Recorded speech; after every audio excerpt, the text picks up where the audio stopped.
Motherfucking memories, gang. The motherfucking memories. Let's get ready to get this thing going. Let's go. Let's catch a vibe, y'all. Cheers mode. Hope everybody's having a good weekend. Let's lock all the way in. Listen to the music. The music's part of the motherfucking message. Broke up the first time, saying this is it, I've had enough. Cause like we haven't seen each other. Ladies, let's move. When you said you needed space. What? Then you come around again and say, we doing things tonight. I swear I'm gonna change. Trust me. Remember how that lasted for a day. I say I hate you, we break up, you call me I love you. We called it off again last night, but this time I'm telling you, we are never, ever, ever getting back together. We are never, ever, ever getting back together. You go talk to your friends, talk to my friends, talk to me. We are never, ever, ever getting back together. You already know the vibes.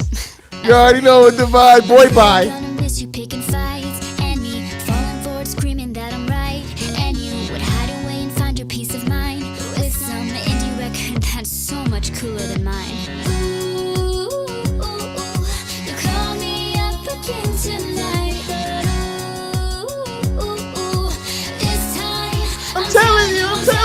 we are never, ever, ever getting back together, and we are never, ever, Mode. getting back together. You gon' talk to your friends, talk to my friends, talk to me. We are never, ever, ever, ever getting back together.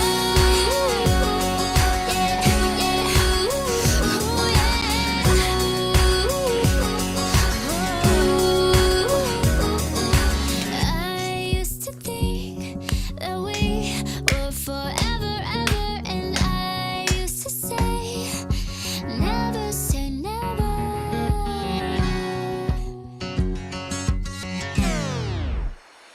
No, we are never, ever, ever getting back together, and we are never, ever, ever getting back together. You go talk to your friends, talk to my friends, talk to me. We are never, ever, ever, ever getting back together. I don't even know why people be asking. Why am I talking about unity and friendship and holding hands and hanging out and let's sit down behind stage, let's conversate, let's talk to each other. Let's not. We never, ever, ever getting back together. That shit ain't happening. Captain, we trying to tell you it ain't happening, Captain. It ain't happening. But what the fuck is going on out here with y'all? Y'all out in the streets acting real weird. I see a lot of Bundy derangement syndrome spreading online. The future's made of virtual insanity.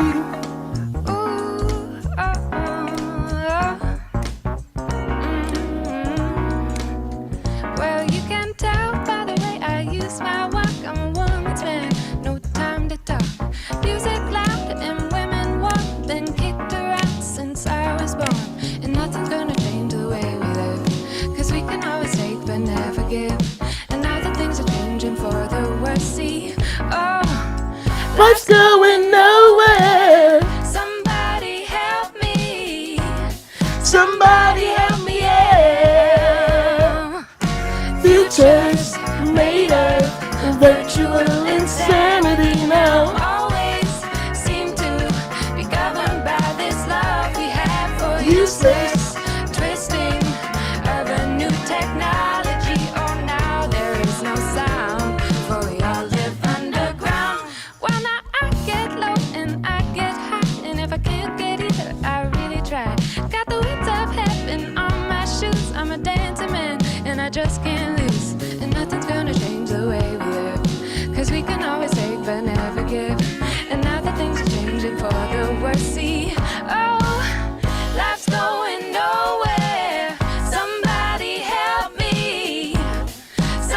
Let's go.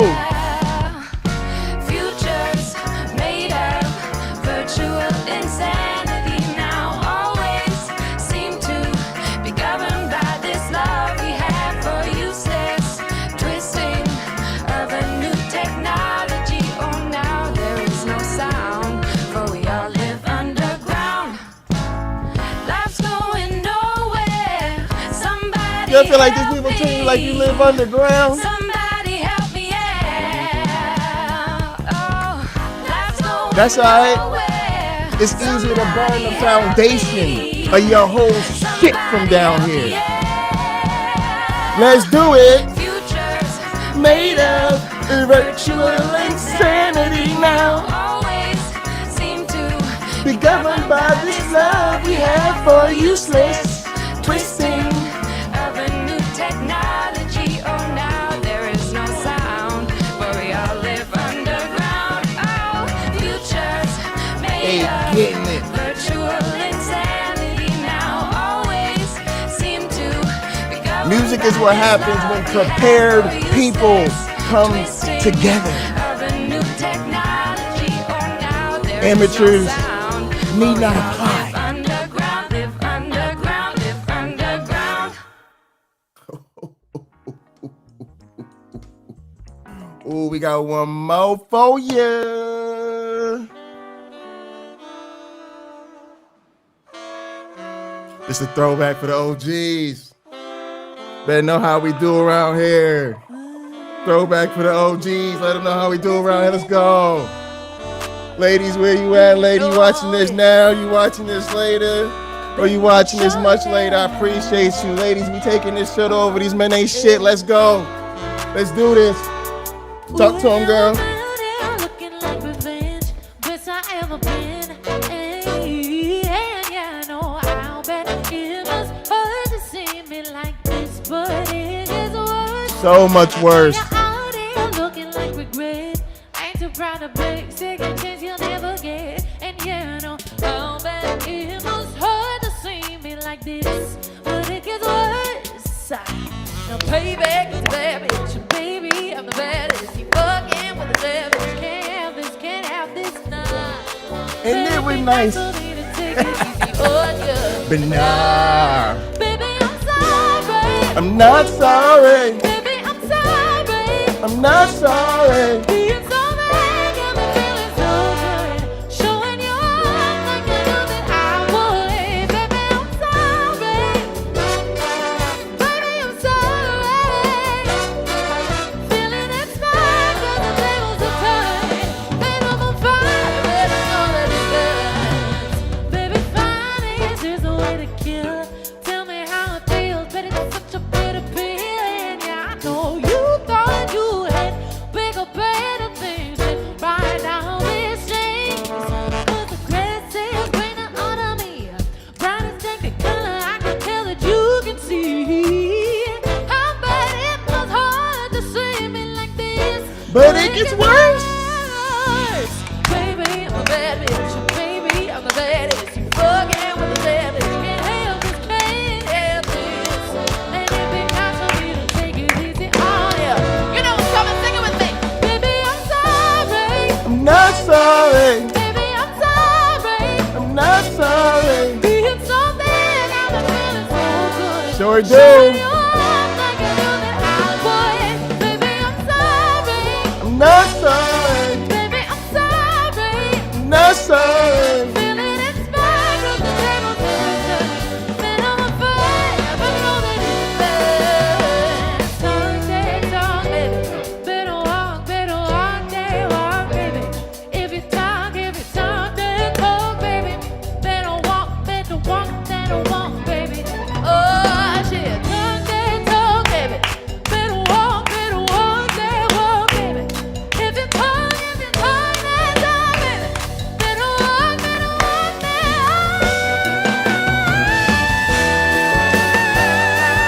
Tell him you're sorry. You're not sorry. I'm not sorry to be this talented.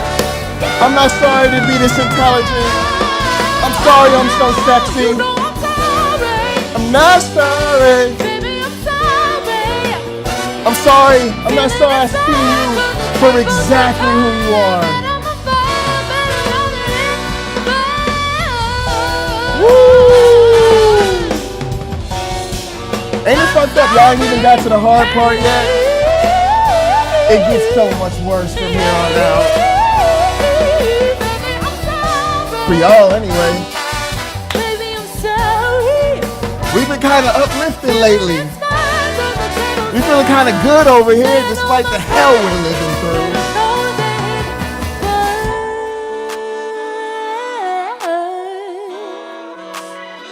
Ooh, I'm on fire.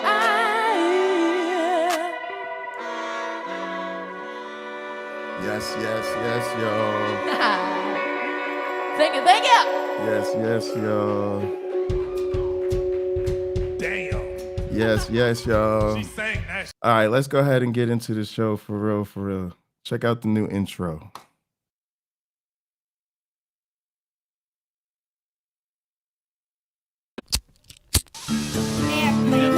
Ready for takeoff?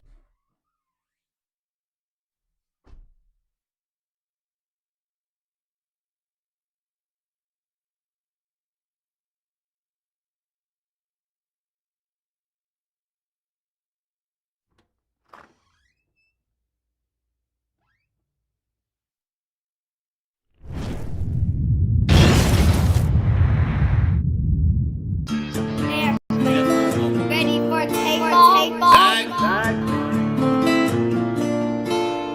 Whoa.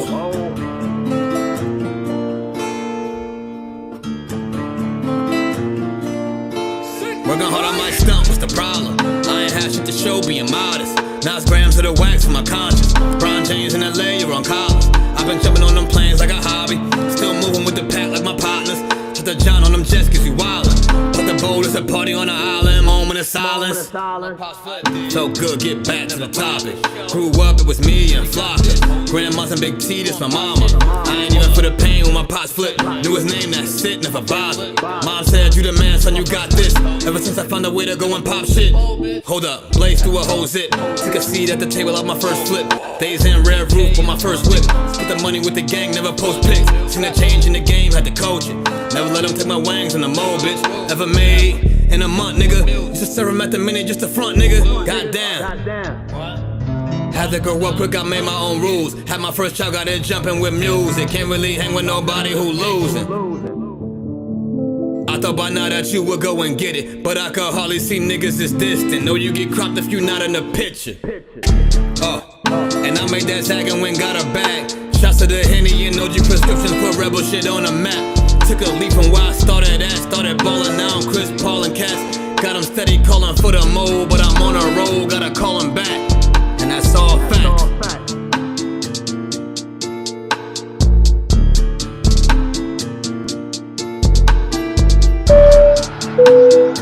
Ladies and gentlemen, welcome aboard. All carry-on items should now be stowed securely, either in an overhead bin or under the seat in front of you. All aisles, exits, and bulkhead areas should now be clear.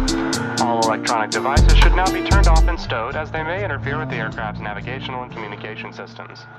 Once airborne, we'll let you know when you may use approved electronic devices, but note that some items may not be used at any time during the flight. You'll find a list of approved devices in the in-flight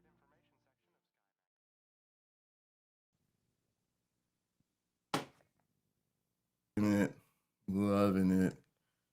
Whew. Of course, we are here to shut down NanoCon. The sponsors of this year's NanoCon: Polaris Financial Planning, the American Humanist Association, American Atheist, Godfather Engineer, Black Nonbelievers, the Humanist of Tennessee, the Atheist Community of Austin, Secular Rising, U.S., Recovering from Religion, the Secular Student Alliance, the Clergy Project, Americans United for Separation of Church and State, Nashville, Think Squared Media, Stephen Barry LMT Massage Services, and Think This Through YouTube channel. The speakers of this year's NanoCon include Matt Dillahunty, who definitely hasn't stepped in it.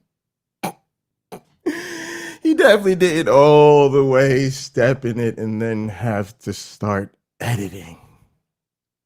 Why would they be needing to edit holiday broadcast? Why?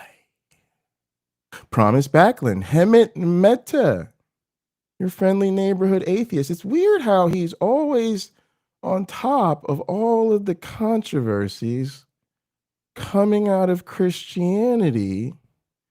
But here we are almost a year after NanoCon 25, and we've heard nothing from the friendly atheist.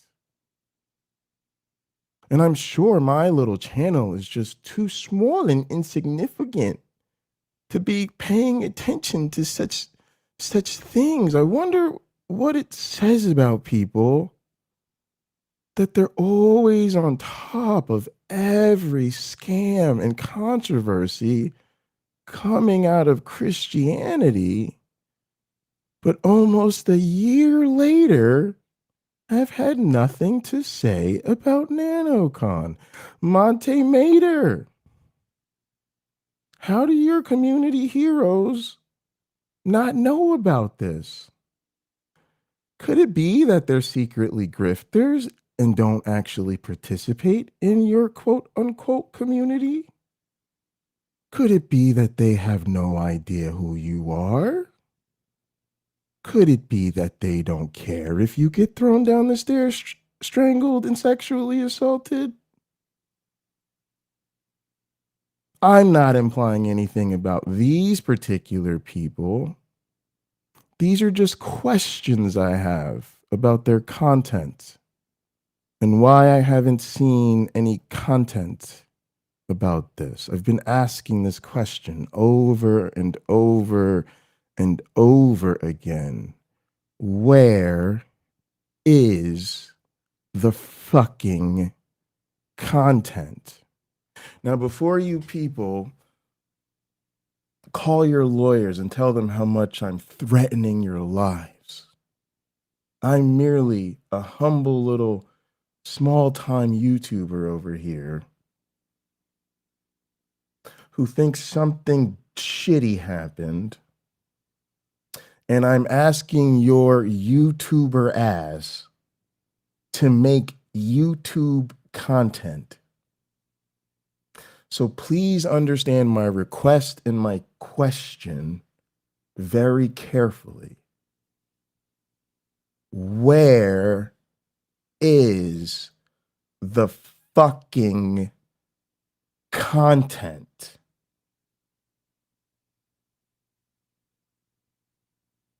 And if you don't think this is worth talking about, why don't you just come out and tell us that? If that's how you really feel. Then we'd know how you feel, and this we could take you off our list. We're like, oh, know how that person feels. I'm just stuck here in this goddamn limbo. Kevin Crow, Christina Celeste, Gail Jordan, David Teachout, Sam McGuire, Will Judy, Jake Villa, in that human waste of a perfectly good ejaculate, one AJ Ruley. Now, for those of you that want to keep pretending like you don't know what's going on, nigga, we did a 5.5 hour mega stream last night, and that shit is absolute cinema. Talking about some shit you could just put on over your next weekend and just take it in a couple, almost treat it like a mini series, and just take that shit in, 30 minutes to an hour at a time, and just it's gonna keep you hooked. It's gonna lay it all out for you. So why don't you go watch that shit and stop fucking pretending y'all don't know what's going on. And when you're done with this one, which is called Secularity Never Existed, go over here and do this one that's called They Sold Merch. Because I want you people to never forget that they sold merch. Then what you gonna do? You're gonna go listen to Bre, one of the people that's running around telling everybody about all this. Try not too hard to think about the part where she's playing with a gun based on the pressure she's been feeling to not come out and discuss what happened at NanoCon. You know, like y'all normally do, try to pretend like y'all ain't paying attention to what's going on. Try to pretend that that's not what's happening in that video. Because I had to sit through it and try to blank it out the screen. So you have homework to do. Yes, you have homework to do. I don't know why you watch a professor on YouTube. And don't expect homework to do. Oh, we have an update from the Nancy safety team. Hi everybody, this is Maya. I just wanted to do a follow-up to my last video because I noticed a lot of people in the chat making accusations. Sumami said Dr. Noodle, Dr. Kip, Dr. You're Maya's bitch. Dr. Hang on a sec. I'm having a hard time reading. I think it's all the weed. Dr. Kill, Dr. Crush It, Dr. Somebody get a doctor. Dr. Kip Davis, you noodle spine moron. You clearly have no idea what is even happening and just sit with whatever crowd is largest. Brain dead fuck. You asked if I understood the weight of a notarized letter. Do you, Einstein? Nancy wrote a notarized letter, all caps. Never mind. You might want to read it before you open your dumbass mouth again, since you're currently sitting with the people who have made it their goal to frame her as a liar and protect Elliot. This is why I don't take Canadians seriously. You're weak.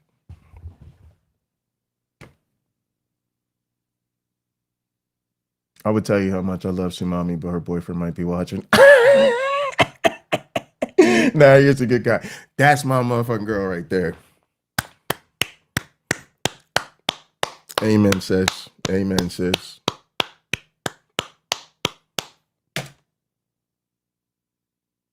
Hey man, just want to let you know that sometimes you gotta shut the fuck up. And this current time is just one of those times you gotta shut the fuck up. I just don't want to hear you talking. Yo, they got music. Yo, they be over there doing their editing. They done learn how to use their editors over in there.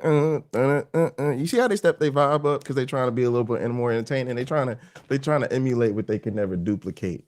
You know what I'm saying? There's those of y'all that have to really you got to work real hard at pretending to have a personality, and there's those of us that just wake up like this.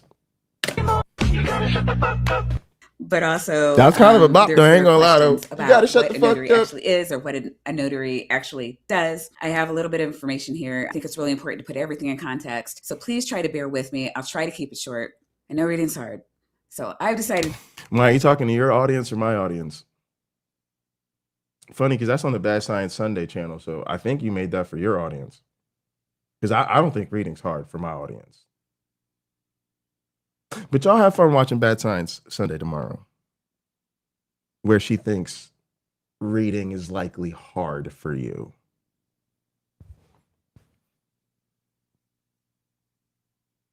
She might not be wrong, because, I mean, you do spend your Sundays watching Bad Science Sunday. I mean, you do spend your Sundays watching Bad Science Sunday. So when she says reading may be hard for you, she's kind of trying to say you're an idiot. But since you watch her all the time as she says things about you like this, and apparently is about to educate us about how notaries work, and she definitely doesn't completely miss the fucking point of a notarized letter.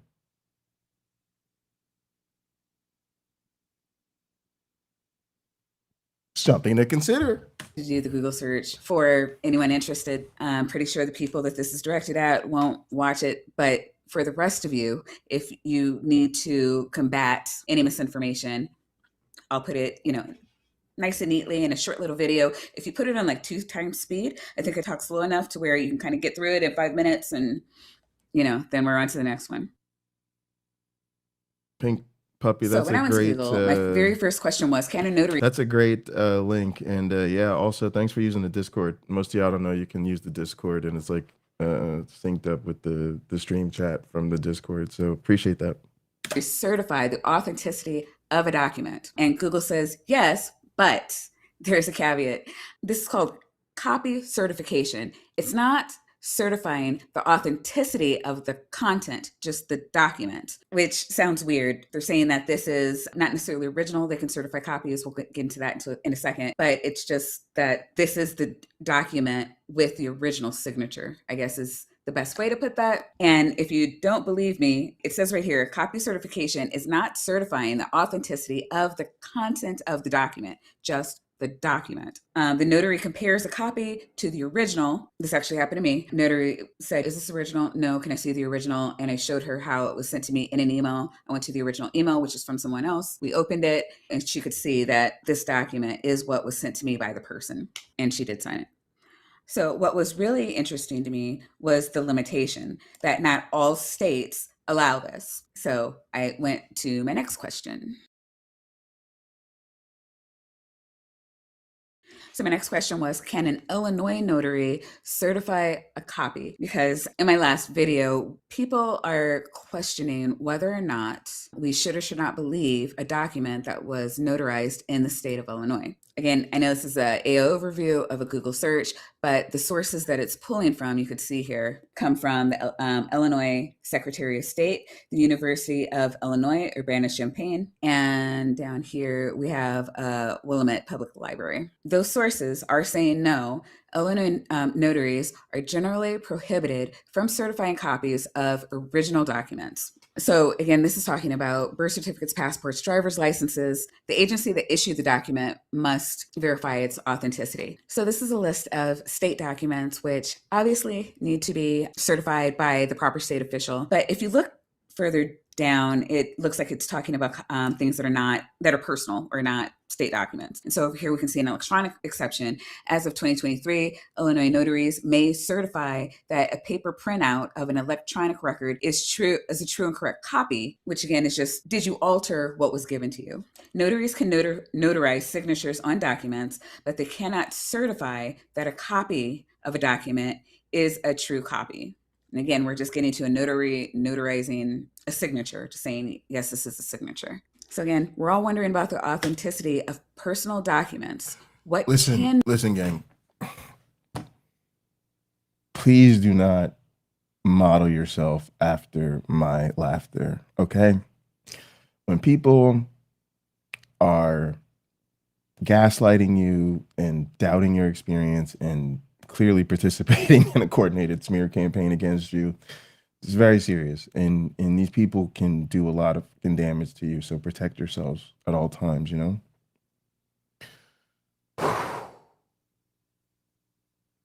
But it is very hard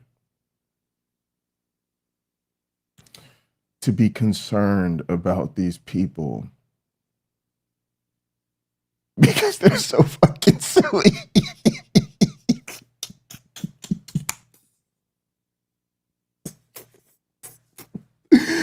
I want to take this seriously. I do.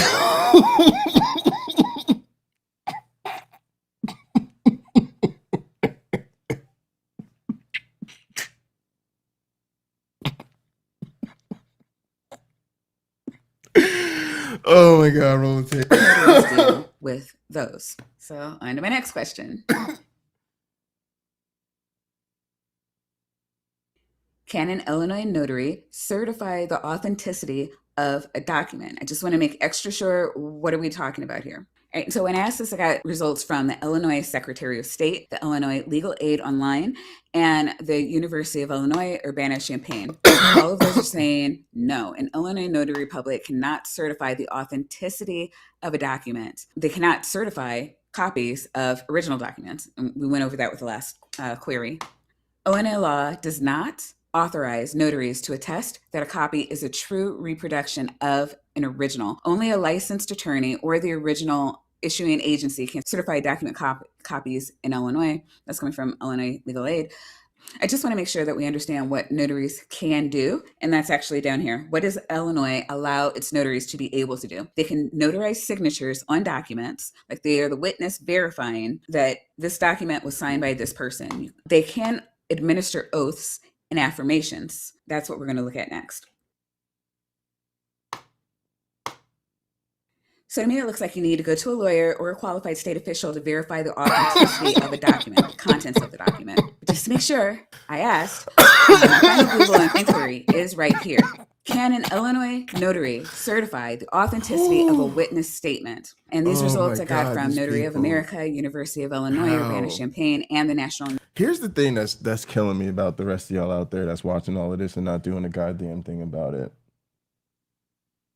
You can apparently show up to something like this, watch what and see what we're putting out there. Just links in the just go down links in the descriptions and look through all the shit. And you can then hear people like this on the other side. And somehow you're like stuck, or you don't know what to do, or you can't tell what's going on here. You can't see this quote unquote community that apparently you're still a part of, because I don't fuck with none of these people, has reached the notary deconstruction phase of their cover up. Yeah, need you to sit with that. The victim wrote a 10-page notarized statement addressed to the atheist YouTube community. And they're producing videos deconstructing what notaries do and what getting something notarized signifies. And they think you're so dumb that because it sounds just like how they attack people who defend fairy tales, that it's going to confuse you and destabilize you into inaction, because you'll feel caught between two sides. They know this shit ain't gonna work on me. This wasn't made to influence me. It was literally made to influence people who listen to me, because if they don't think you listen to me, they wouldn't even bother doing any of this.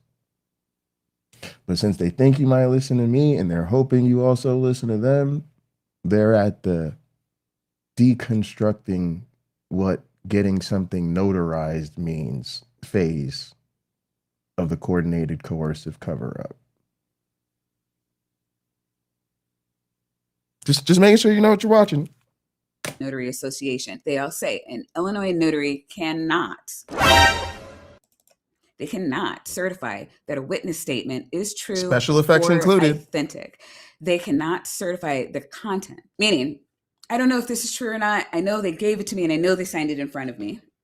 However, they can perform I think this is pronounced jurat, which is verification on oath or affirmation, where the witness swears before the notary that the statement is true and signs it in their presence. But again, I want you to notice here that the notary is not attesting that the document that the person signed is true. That's separate. You can sign a document and the person can notarize saying, yes, they signed it. If you want to know that the document is accurate and true, you need a separate piece of paper. It says here, a verification on oath or affirmation. So it's affirming that these statements are accurate and true. It's a separate piece of paper. One of these things is not like the other. So just real quick, I wanted you to see here that... You're right, Maya. You're right. And right now, everybody's looking at two things on their screen. One of them happens to be content being produced on your channel. The other happens to be the content produced on my channel. And one of these things is not like the other. A notary verification on oath is called a jurat. I'm going to be able to pronounce that one day, I swear. It is a notarial act requiring a signer to personally appear, sign a document in the notary's presence, and swear or affirm that the contents are true. The notary verifies the identity, administers the oath, and completes a jurat certificate. It is a separate certificate. So you would, one, present the document, and then two, present the jurat. Two things needed if you're verifying authenticity with a general notary public. So I just want to go back to the slide one more time to make sure that we're all on the same page about what notaries do. So what a notary can do, a notary can notarize a signature on a statement. They can notarize the signature on the jurat by verifying the person signing is who they say they are and that swore to the content. What they cannot do, an Illinois notary cannot certify copies of documents or vouch for the veracity of the statements contained within a document. Illinois notaries cannot do that. So I just wanted to get that out of the way, just so we're on the same page about what we're talking about, at least. I think that a lot of what we're doing is talking past. And then it says, I have not and am not stating my opinion on the truthfulness of the document. Information purposes only. Nobody buying that bullshit, girl. What the fuck you think this is? Like, really? What the fuck do you think this is? Nobody buying that bullshit. People who believe the victim wrote a 10-page notarized statement, good for me, really don't need disclaimers on the goddamn videos.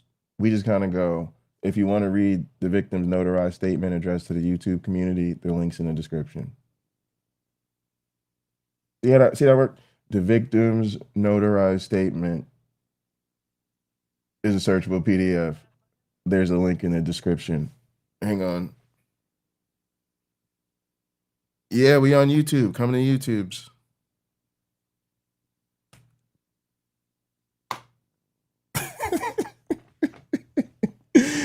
All right, y'all. So this is the safety team right here. If you have any questions or if you see something in the internet that I missed, please feel free to pass it along. I'm open to new information. So, Maya, I'm gonna say something based on this content. In his video, this type of commitment, this type of down and double down, triple down, quadruple down, down, down, down, down, down, down, and downing some more. It suggests dangerous levels of incompetence. That might be option one. Or it suggests maybe you are way deeper in all of this than any of us previously estimated. Or both.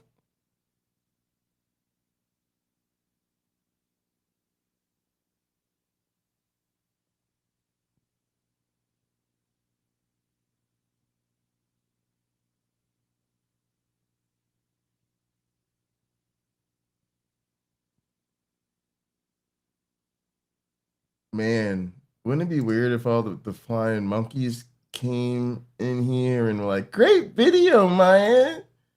That was amazing. That was awesome.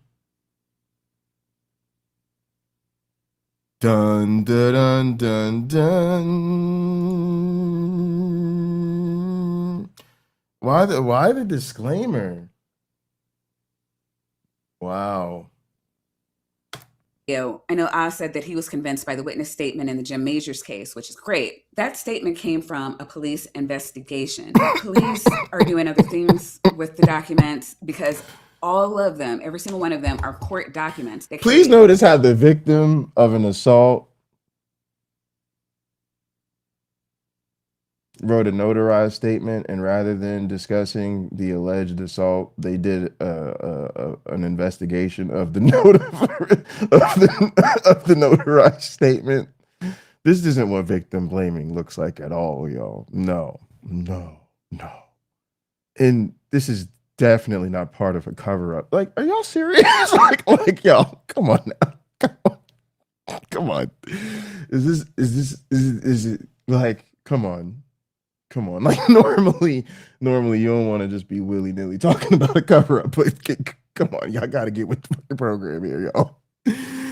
Get with the fucking program. legal man. weight. Part of that is a witness statement and the authenticity statement. The witness is saying that it is accurate and true. That's part of the police investigation. It's never not part of the police investigation. And again, in a police investigation, the witness has already sworn to the truthfulness of what is contained in that document. So when Oz is saying, well, this witness statement was good enough for you, well, if it came from the police, then yeah, you would. I would say you should believe that because yeah, they're putting themselves on the line. They're putting the freedom on the line. Wow. Wait, hang on a sec, Maya. What did you just say? Good enough for you. Well, if it came from the police, then yeah, you would. I would say you should believe that because yeah, they're putting themselves on the line. They're putting the freedom on the line. I believe that because well, if it came from the police, then yeah, you would. I would say you should believe that because yeah, they're putting themselves on the line. They're putting the freedom on the line. Those documents can lead to serious consequences. If yeah, you would. I would say you should believe that because yeah, they're putting themselves on the line. They're putting the freedom on the line. Those documents can lead to serious consequences if false. No, never mind. I need you to pay attention. Pay very close attention, or ask one of your editor friends to get on it. Wouldn't it be crazy? Just hear me out for a sec. Wouldn't it be crazy if the reason we've been talking about Nancy's 10-page notarized letter is not because we don't understand that a notarized letter isn't a verification of the authenticity of the contents of the letter, but rather the authentication of the presence of the person signing the notarized statement. Like that whole thing you just made this whole video about. Yeah, wouldn't it be crazy if we all already knew that? And wouldn't it be crazier if the point we were trying to make is not that we don't understand how notarized letters work, but rather y'all keep running around saying that she's lying. Other people running around saying she had the story so fucked up that she almost had charges pressed against her for filing a false police report. Now stay with me, Maya. I know listening is hard,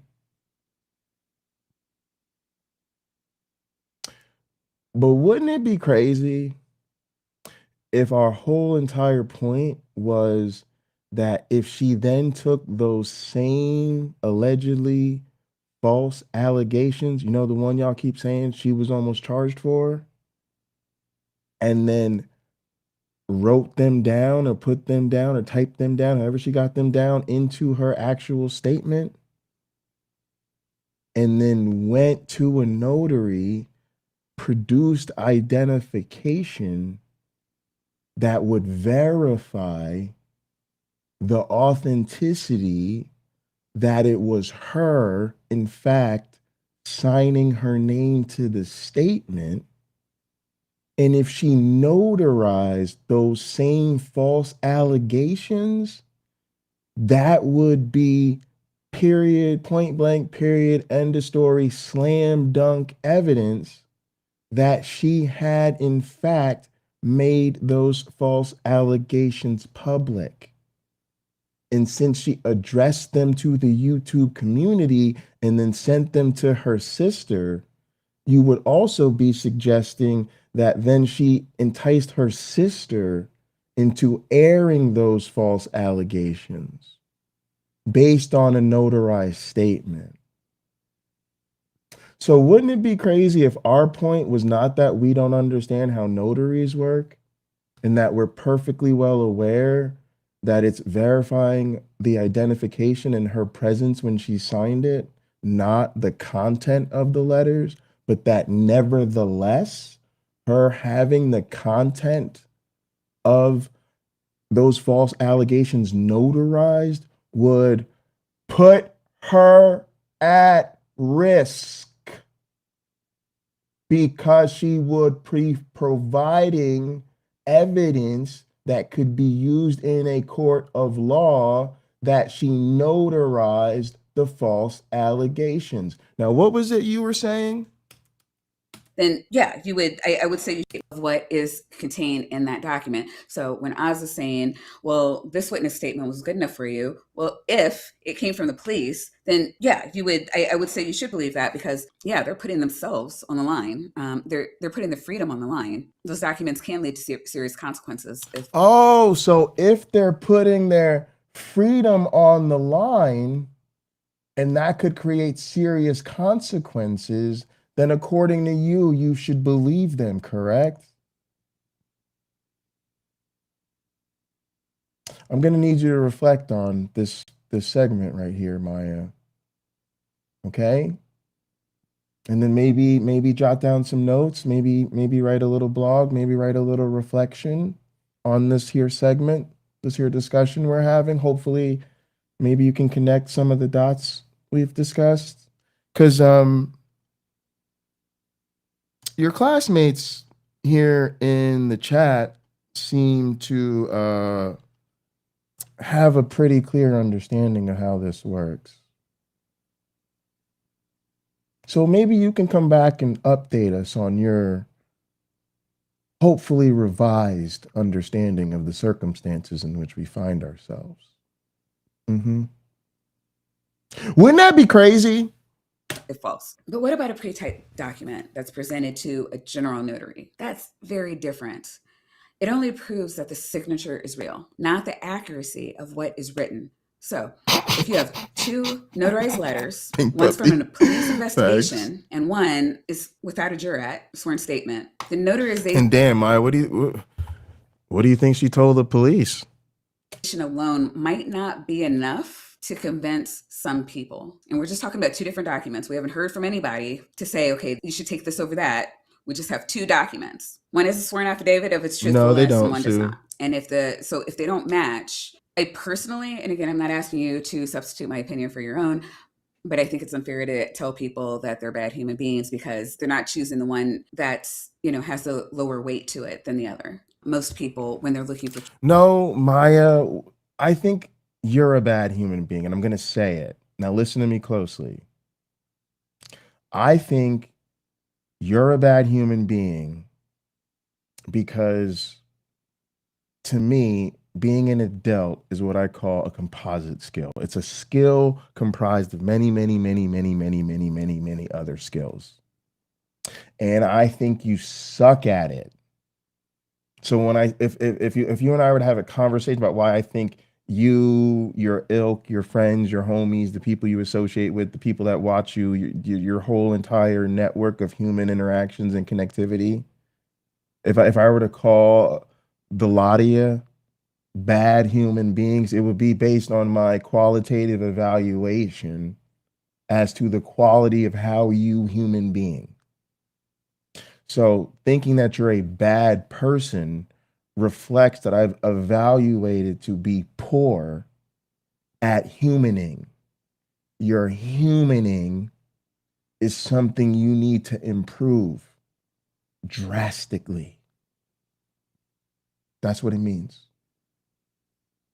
Truthfulness, want the evidence with the highest validity. But again, I'm not here to tell people what to believe or how to feel. I'll leave that to some other creators. I just wanted to share the facts clearly for those interested. And I want us to be able to have meaningful conversations as we navigate through this time. There will be more things to come because, again, no one has ever told anyone to stay quiet on this. Everyone has just been respecting the... Man, wouldn't it be crazy if in the middle of this stream and you're trying to act like we're over here being crazy, if you literally just put up a fucking message from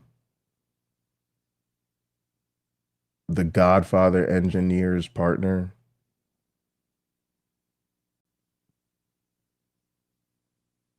Wouldn't it be crazy if actual adult human beings realized there was some seriously fucked up shit going on? Because let's just all be clear about what happened. She knows that Durante made a video about there being a couple that's always involved anytime there's a fucking smear campaign.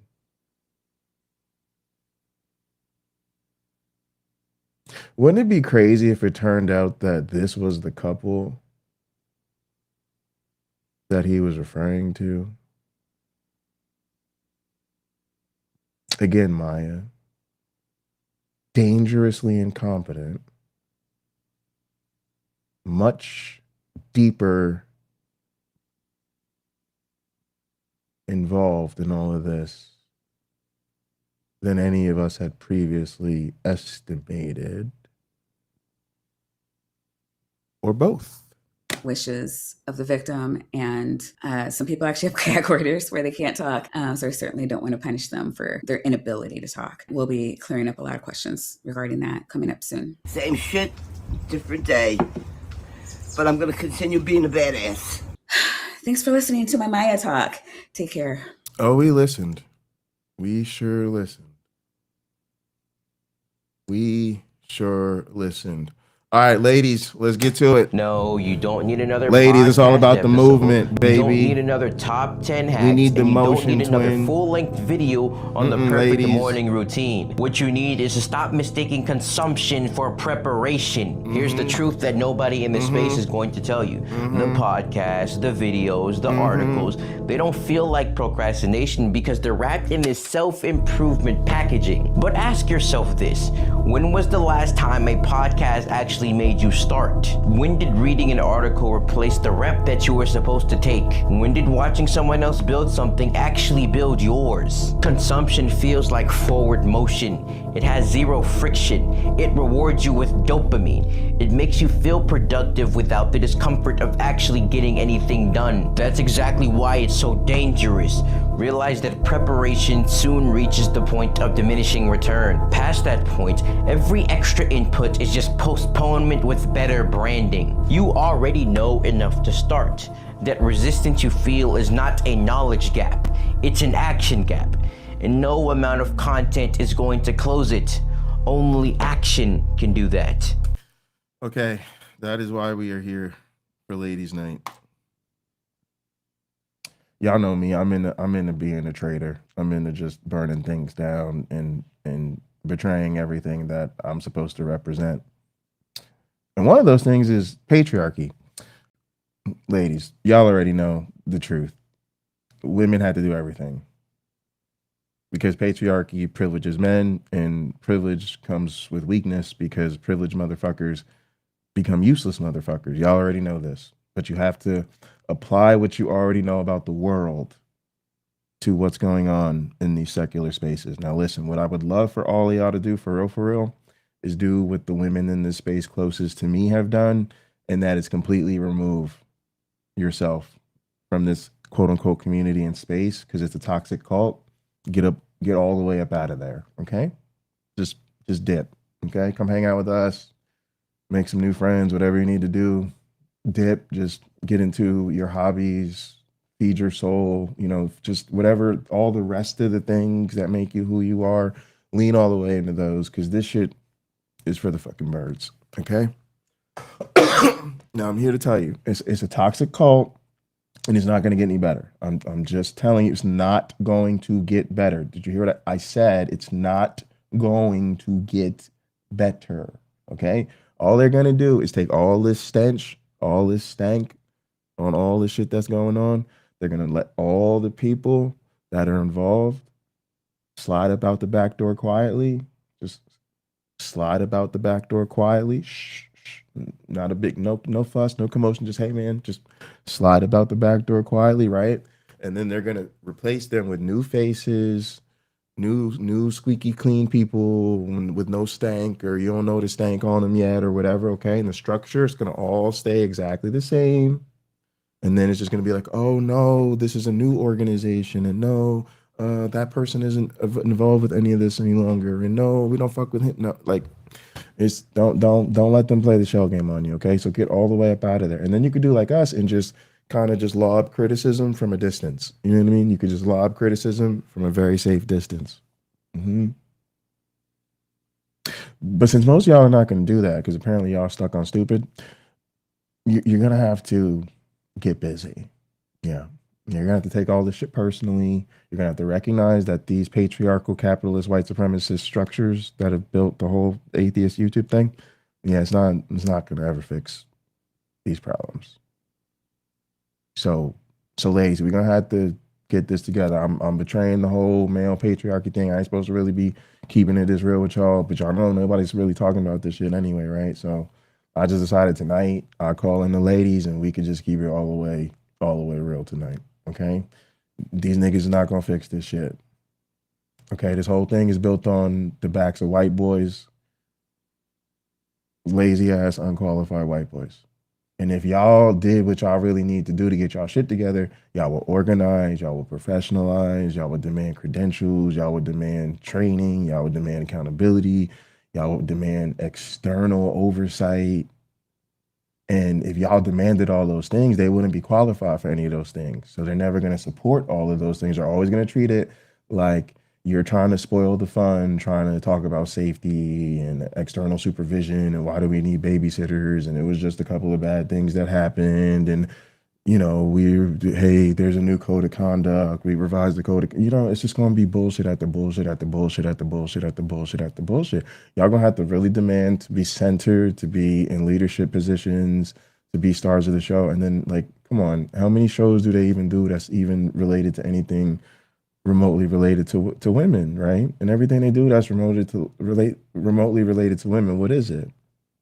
It's just like some goon bait, right? It's just like fucking incel goon bait. It's just like using young, always white adjacent, attractive women so that MAGA will watch and like call in these shows and like say stupid MAGA talking points, and then they can like shoot them down. It's just I'm telling you what we call it in wrestling, goon bait. It's just goon bait for fucking incel fascists. So the little bit of content that literally gets targeted at women, featuring women, is really just goon bait for more patriarchy. You see what I'm saying? You see what I'm saying, for real, for real? Most of these people just run around bragging about how they used to be KKK, they used to be MAGA, they used to think the libs were coming to take all their guns, and they'd be like, "Oh, girl, I love it when you talk about how racist you used to be." Come on, y'all. Come on, ladies. Come on, for real, for real. For real, I need. Look, tonight, I said the dudes could watch if they want, but I ain't really talking to dudes tonight. It's a couple of dudes. That was a dude. That was a young man. You're gonna hear from me, and you're gonna hear from another man for a minute because he got a real message, and then it's ladies' night, okay? But I'm telling you, we have to get so for real. These men are never going to fix shit. So you're going to have to get all the way serious, roll up your sleeves, get ready to do the work. Like women have always had to do the work to be the backbone of society, even when it's not recognized. Just because it wasn't recognized didn't mean y'all didn't do that shit, okay? And I'm not here to tell you that that's okay. I'm not here to tell you that that's right. It's not right. It's not okay. If men want to be in positions of influence and power and leadership, then they should act like leaders and they should lead. But do y'all want to sit around and wait for the men to act like leaders? Or do y'all want to realize that men have never led in a way that has made things safer for women? Which do you think is the better option at this point? Okay, so we're just going to get all the way real tonight. All right, love y'all. All right, and we're going to have some fun. Y'all know we like to have some fun, but we're going to keep it all the way real tonight. All right, now let's talk about the culture that these failed men come out of, and that will help you understand why they will never be safe. Culture produces the weakest. Why conservative culture? Why conservative culture? Why conservative culture? Why conservative culture? Why conservative culture? Why conservative culture? Remember that thing they're always bragging about? I used to be conservative. I used to be MAGA. I used to be far right. I used to be right. That means they spent their whole life till they were wholly baked ass grown adults in conservative culture. Now listen to what it produced. Why conservative culture? Why conservative culture produces the weakest men in our society? There's a psychological reason for that, and it explains everything. Psychologist Bre Brown at the University of Houston spent decades studying shame and what it does to the human brain. When guys are taught that vulnerability is weakness, they do not become strong. They become emotionally paralyzed. They lose the ability to process pain, failure, and fear. They functionally freeze in life and don't know what to do. She called it shame resilience theory. In progressive homes, therapy is normal. Talking about your feelings is encouraged. Asking for help is smart. In conservative homes, therapy is weakness. Authoritarian parents tell you to suck it up or you get emotionally or physically. Okay, I do not know who made this link that they just sent me.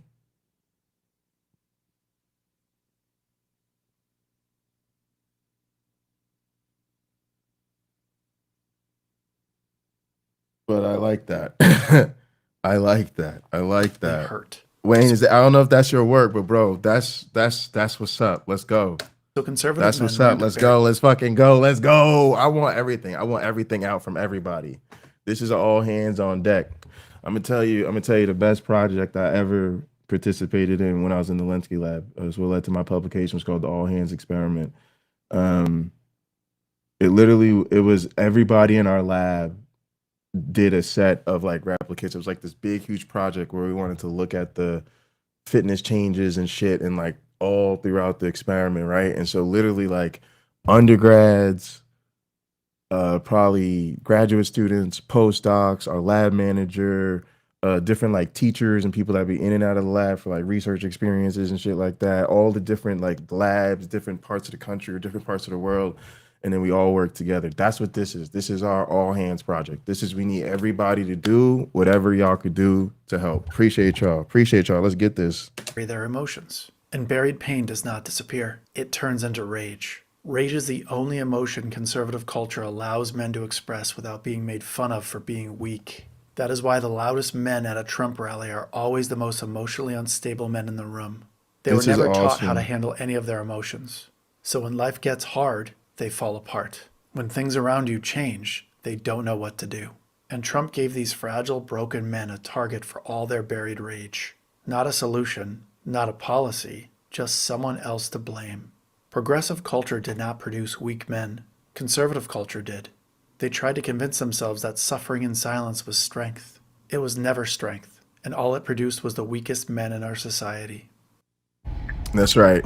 And listen, y'all, how do they want to handle this shit? What are they always saying, y'all? Well, let's talk around what happened.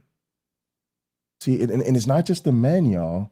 It's the women that are adjacent to this, the people that want to stay in alignment with these people, the people that want to maintain their proximity. See, patriarchy, white supremacy, and capitalism is not just the people engaged in it. It's all the people who prioritize proximity to those people over principles. And you have to understand the master's house will never be dismantled with the master's tools. So you have to see you can't just say patriarchy, anti-men, capitalism, anti-white people, commerce, or like white supremacy, white people. It has to be different than that. It has to be patriarchy is the structure, capitalism is the structure, white supremacy is the structure. The enemy is the structures. So you could be some identity that is privileged or quote unquote, people that part of that same demographic are part of the problem. But if you understand and you're trying to help us get new structures, you're part of the solution. So you could be a woman and be upholding the patriarchy, and it doesn't matter. You're part of the fucking problem. So that's why we have to have that critical fucking discernment. And so when these people are saying things like, "Oh, let's talk about it, but let's not talk about it." Oh, well, let's talk about it, but let's not say names. Oh, let's have accountability, but actually accountability means reconciliation. Let's pretend that things are safer. Let's revise the code of conduct and let's move on. It's not how this works. All right, let's get into Shayna. Decisions always win. There is a direct correlation between how successful you will be and your ability to make hard decisions and stick to them, especially as a woman. The better you get at not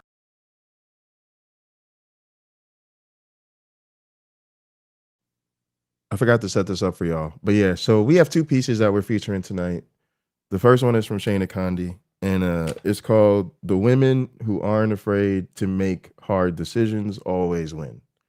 So this is the first part of this, ladies. This is the first part of this. We have to understand that we face some hard decisions. You have to decide if you're going to do what I think you should do, let me be very, very clear. I think you should just leave all this behind. If you want to keep checking in on the content or that's giving you something from time to time, but all that parasocial community friendship bullshit, leave that alone. Leave that alone, or get deeper with a smaller group of people, right? Stop trying to be a part of a community of 20, 30, 50, like growing. Like think smaller and smaller and smaller. You know, constantly whittling away who shouldn't be around you anymore. Who's already served their purpose, for lack of a better way to put it, in your life. But you know, if you're not gonna leave all this shit behind, then you have to get so for real about the fact that you have to get ready to roll up your sleeves and do the real work of change, and that it could be ugly and hard, and you might be ostracized and bullied and targeted and all this shit you done seen us go through.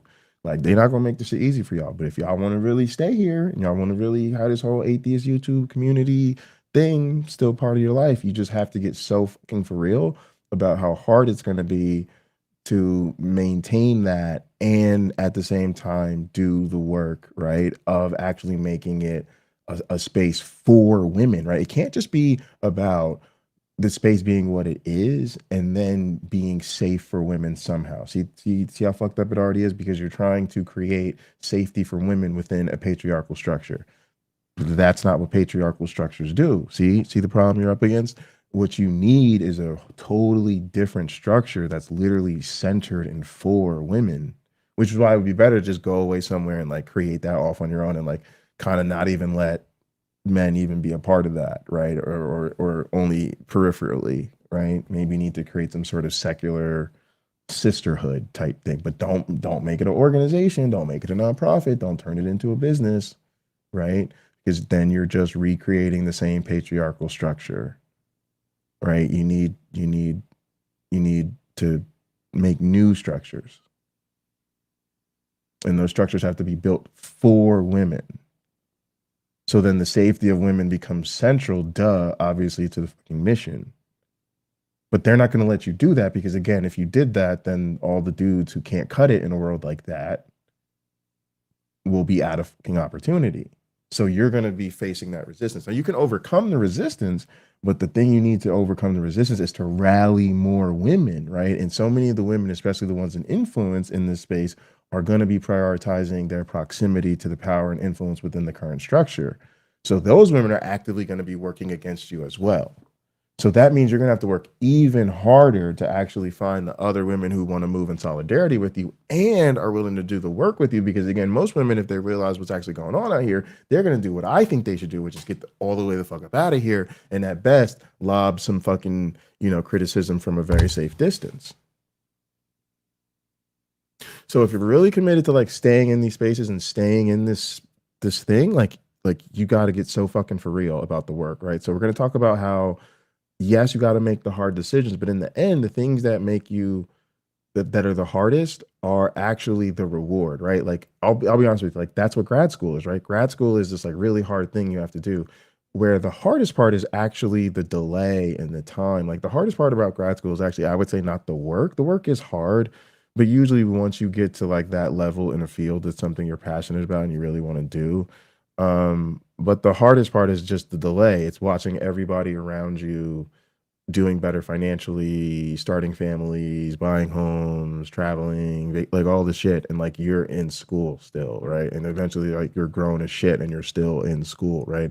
And like just kind of sticking. But if you understand the delayed gratification, right? It's just like that's what you have to do to really earn it, right? So then you go through all that, but you realize you're going through all that because you're trying to build this like great thing. You see what I'm saying? So you got to think of this the same way. Like it's going to get hard. It's going to get ugly. It's probably going to get a lot worse before it gets better. But if y'all are really committed to it, then when the difficulties come, you'll be able to kind of reframe the difficulties a little bit and see them as, it's kind of like what we're dealing with now with the whole Nancy situation, right? Like things are getting out of hand and people are everybody's doxing and people are making all this, counter fucking content and people are trying to get me fired and they're fucking making clips of all our shit and all that. But that's what we want, right? That difficulty that they're trying to increase the difficulty for us, right? That's indicating of our progress. Things are getting more difficult because it's getting out there, and because the work is actually getting done,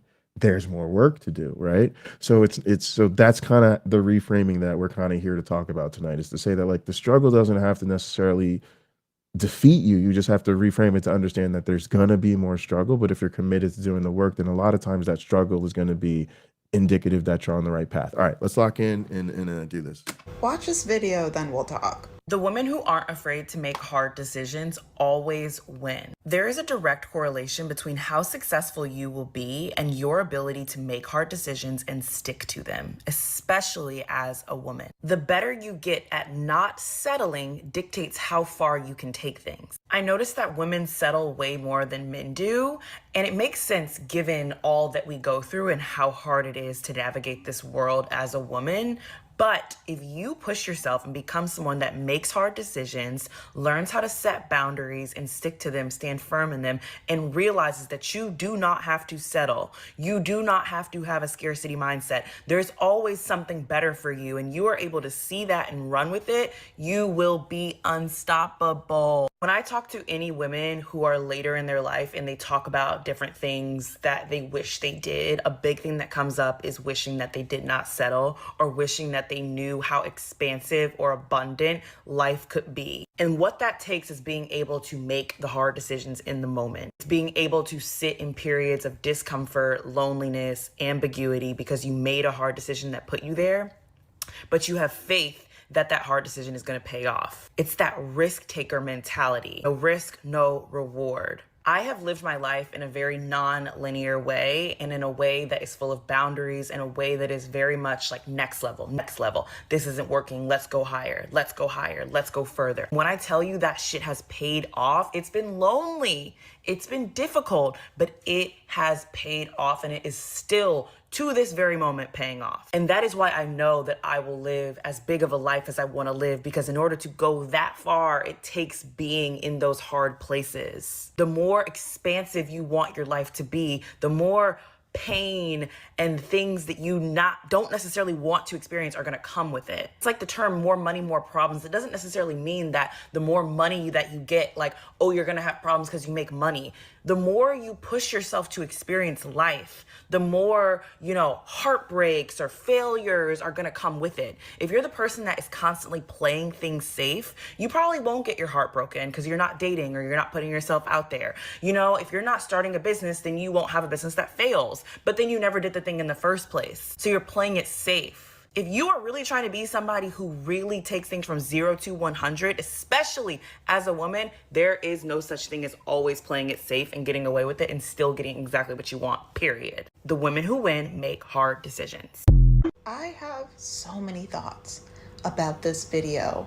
One, I'm so appreciative that she made it. I will include the link to her below. And I am in a space right now. I will not be going into details with it, but I'm basically going to break up this video into two parts. One is for the people who have gone through that transition of learning how to make those hard decisions and what that has looked like for me anyway.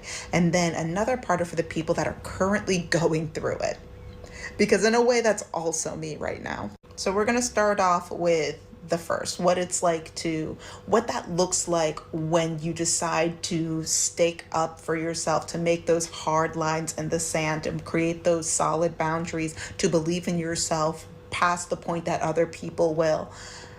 And what that has looked like for me. What that has looked like for me is I have lived a life that baffles people.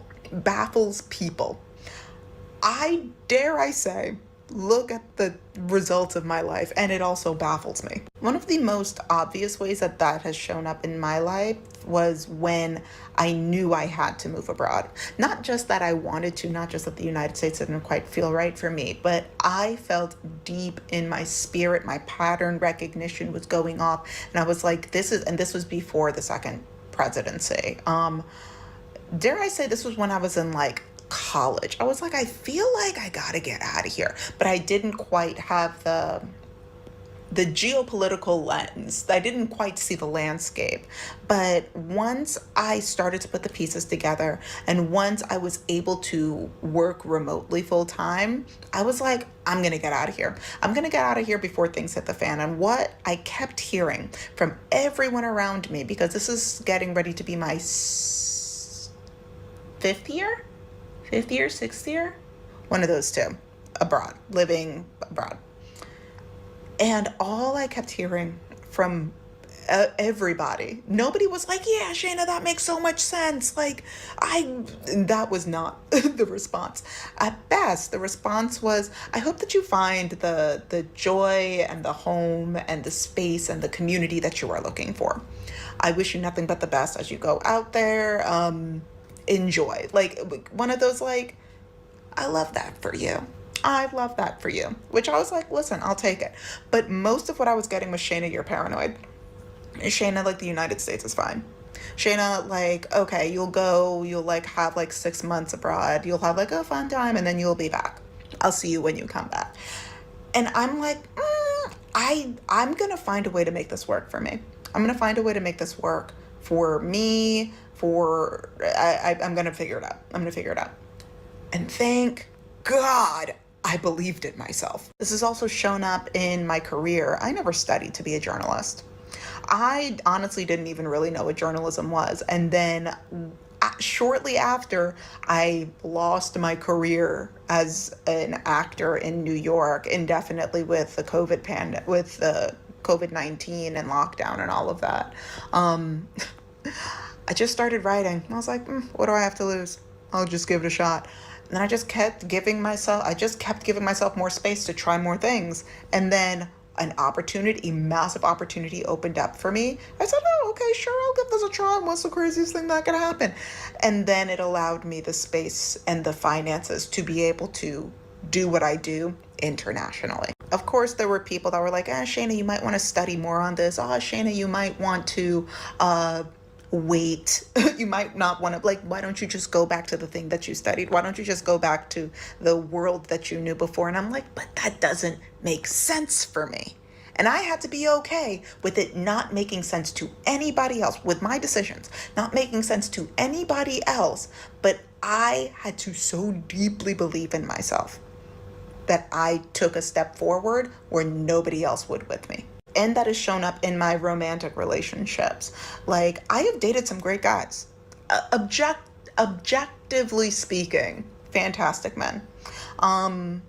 They were not right for me. They were not. And maybe like at a different point in time, if we met when certain things in their lives were more settled and certain things in my life, if I wanted different things, maybe it could have worked out. Maybe. I don't know. But it wasn't right for me.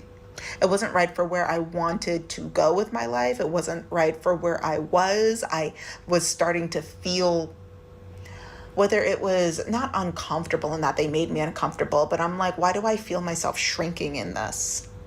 When I just want to grow, I just want to expand. I just want to be more colorful, but I feel myself being smaller and smaller. You're fantastic. You, sir, you're fantastic. And I gotta go. Making those hard decisions, those like hard and fast decisions for what is in my best good long term. Yeah, like there are spaces in which that did leave me, I don't want to say lonely, but it left me in a space where I really had to trust the feet that I was standing on. The community that I was around looked different. There were spaces where I was standing alone. I was not lonely, but I was standing alone. And then eventually the people that were in that space at that level that I was reaching, that I was getting more comfortable in, that I was striving the ladder that I was climbing internally, I would meet new people that were on complementary journeys along the way. And then new community gets made. Never lonely, sometimes for periods of time, standing alone. Now for the other part of it, where I'm like in the throes of it, and I feel like this might resonate with a lot of folks. But for me, when it comes to like my career, when it comes to my passions, when it comes to romantic relationships, that's the easy stuff for me to make like hard and fast. Like, doesn't sit well with my spirit. Not in my greatest good. I'm gonna go. When it comes to friendships, that's where things start getting very murky for me, because friendships are like a pinnacle for me. And without getting into any of the details, but I had to put a pause on a very long-standing friendship that I've had because things were very painfully coming out of alignment. I felt myself talking about things less with them. I felt myself trying to craft my ideas and my words in a way that would not upset them. I found myself becoming silent about the things that I was passionate about. I felt myself not wanting to share certain things with this person, and for whatever reason, it seemed like they were fine with that. It seemed like the more that I made myself smaller, the more that they were like, oh, okay, like everything is fine. And it wasn't for me. But in the way that I guess I talk a lot on here about like, hey, listen, it doesn't matter how long you guys have been in a marriage together. It's never too late to choose yourself. And I really had to look, and it's like, am I growing? Am I transforming in a way in which maybe the relationship as we have known it no longer fits me? Am I outgrowing this space that I have made myself very comfortable in? And so now I put a pause on that. I put a pause on that friendship, and I'm letting myself grow. And the things that have been coming to me and opening like my eye, like the experiences and the feelings and the realizations that have been coming to me in that space have been very, not just illuminating, but it's crazy how I almost feel like I've entered another timeline. And I think in this space, and let me know if this resonates for folks that are in complementary spaces like this, but where I was expecting to feel the loneliness that maybe this creator was alluding to, I have become so comfortable. It's not in aloneness either, and it's not really in solitude, but I feel like I'm becoming my own best friend in a way that, I don't know, I've just like not that I didn't enjoy spending time with myself before, but I don't know. I feel like. All right, let me reflect there real quick. Ladies, let's log in. Please understand that for many of us, this is that role taking, right? And the importance of role taking and action taking. Like, you have to take on certain roles. And for a lot of you have to inhabit your caretaker a bit differently. Hear me out. I know that might sound patriarchal coming from a dude live on YouTube. What I mean by that is that so often we are just way better at taking care of others than we are of taking care of ourselves. Now, we could sit here all day and talk about why or how that is, but let's just rock with it for now, because we ain't really got time to reboot it. You know what I mean? So what you have to do is get to the point where you can advocate for yourself through your ability to advocate for others, right? So that's why, like, when I get up thinking about how to approach all this Nancy stuff, the attack at NanoCon, the assault at NanoCon, I don't think about what would I do if this happened to me. Because if this just happened to me, I'd probably just figure out how to deal with it and move on with my life, right? I remember Nancy was somebody I felt associated with, felt a bit of a parasocial connection with, over time built into like, that's one of the online homies, met her in person, was like, that was solidifying, like, oh, this is now somebody I consider a friend. You see what I'm saying? A couple weeks later, this happened to her. Also, now I'm closer with Patty, so it's very easy to wake up and be like, oh, this happened to Patty's sister, right? So we got to roll because we know Patty and Nancy, you feel me? But a lot of times I just go to, what would I do if this happened to one of my students? Because as someone who wants to be a transformative instructor, part of what I tell my students is, once you're one of my students, you're always one of my students. I'll always be there for you. So if I found out like something like this happened to one of my students and nobody said or did anything about it, like, I will feel like I have to do something about it. And if one of the things I can do is make content and educate through the content and at the same time cover this person's story, then I'm going to do that. Right? And so it's easier for me to be motivated, right, when I'm allowing myself to inhabit the strength that I want to have for other people than, you know, the way I would treat it for me, right? But at the same time, like your full potential is going to come when you remember like what they tell you on the airplane safety video, right? Like put your mask on first, right? So then you have to connect it to you'll be better for everybody else if you're the best for yourself you can be first, right? So then you have to prioritize the self-care and the self-advocacy so that you can be in your best to habit those caretaker roles. And so the best way to get there is, interestingly enough, putting yourself in that other position, taking care of yourself as though you are the other person you need to be there for, right? But yeah, that's kind of what I'm getting from her. So I just wanted to reflect on that real quick. And yeah, I think if you're gonna stay in this space, then like that's how you have to do this. Like you have to really think like, yo, fuck, this happened to Nancy. Nancy was one of the girls in this space. Like that was one of my homegirls. I like the Apostate Sisters. Yeah, well, that's why Nancy's not on the Apostate Sisters anymore. It's fucked up, right? So what would it look like if you wanted to show up and be a best friend for Nancy? If you wanted to show up and handle this as though Nancy was one of your friends, what would that look like? You see what I'm saying? If you were going to show up for yourself, right, and advocate for yourself, this could have been you or somebody else, right?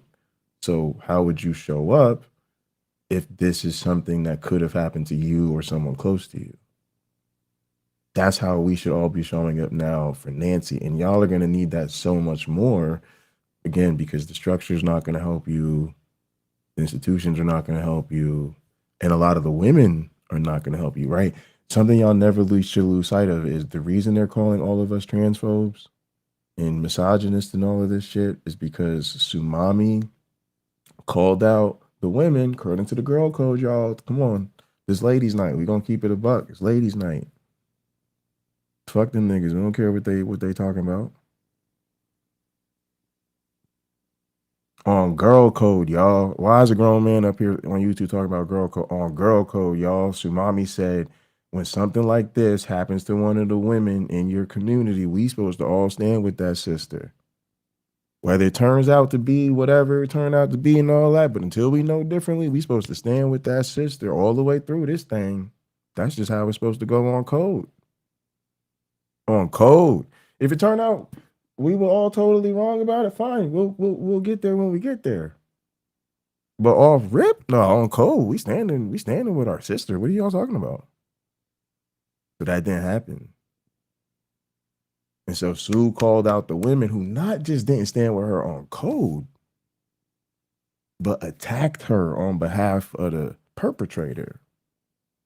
And she named every single one of the women that she was aware of being involved in that effort, including the cis and trans women. And I teach my students about this. And I tell my students, you have to understand that because society is about interlocking structures and the issues with patriarchy, capitalism, and white supremacy, being part of a marginalized group is not just an identity. For some people it is. But for others, it's the social obligations that come with it. For some, there's political obligations that come with it. And if you don't meet those social and political obligations, then we pull your fucking card.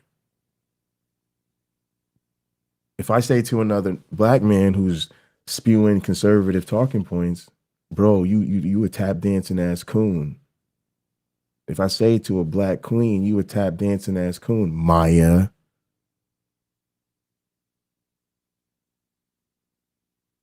I'm not stripping them of their identity.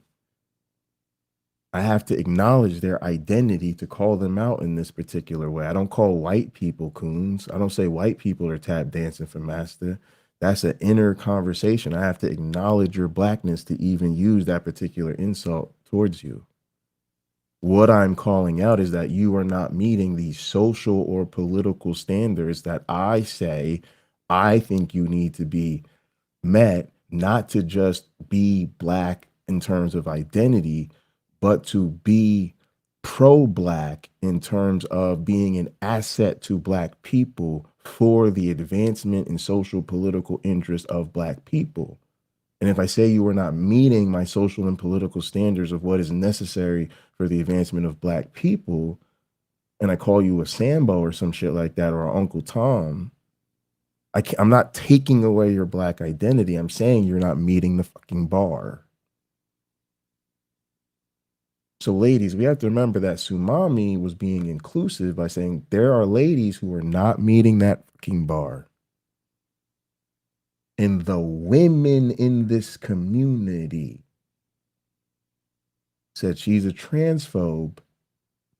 Now, don't listen to any of the people trying to tell you about the assault at NanoCon because they're transphobes. When the very thing that they're claiming made us transphobic was an inclusive act. Let that sink in. They used an inclusive act to label a group of whistleblowers transphobes so that you wouldn't look into the cover-up of the assault at NanoCon. Do you see what you're up against, ladies, if you're going to try to make this shit safe for women for real, for real? All right, let's get back into it. I'm learning new things about me in a way in which I would learn new things about a person outside of me. Does that make sense? And this me that I'm getting to know, I really like me. I guess I just bring that up to say that the choosing yourself in the most difficult times in order to give yourself the space to enter into an extraordinary life, those choices can look different for different people. I think that for a lot of people, obviously not all, but for a lot of people, that space of choosing yourself very often shows up in romantic relationships. There are a lot of people, women more specifically, especially women in relationships with men, that have been, I don't want to say groomed, but put into positions since they were very young where they had to get used to making themselves smaller, their dreams smaller, their voice smaller for the sake of men's comfort. And so that just grew into dating patterns and then marriage. The existence. Right. And now what you're dealing is with just the way they handle socialization, the way they handle YouTube, the way they handle influence, power, and whatever little monies is exchanging, and this whole kinky cult crew, whatever's going on, right? But again, it was built by a patriarchy, capitalist, white supremacist structure, just like the church, because again, it's the same people, right? It's the same failure men, right? Who couldn't cut it, and so needed that sort of career path that religion offered to unqualified men who, for whatever reason, don't go out in the world and get it on the basis of, you know, something that's contributing positively to the world.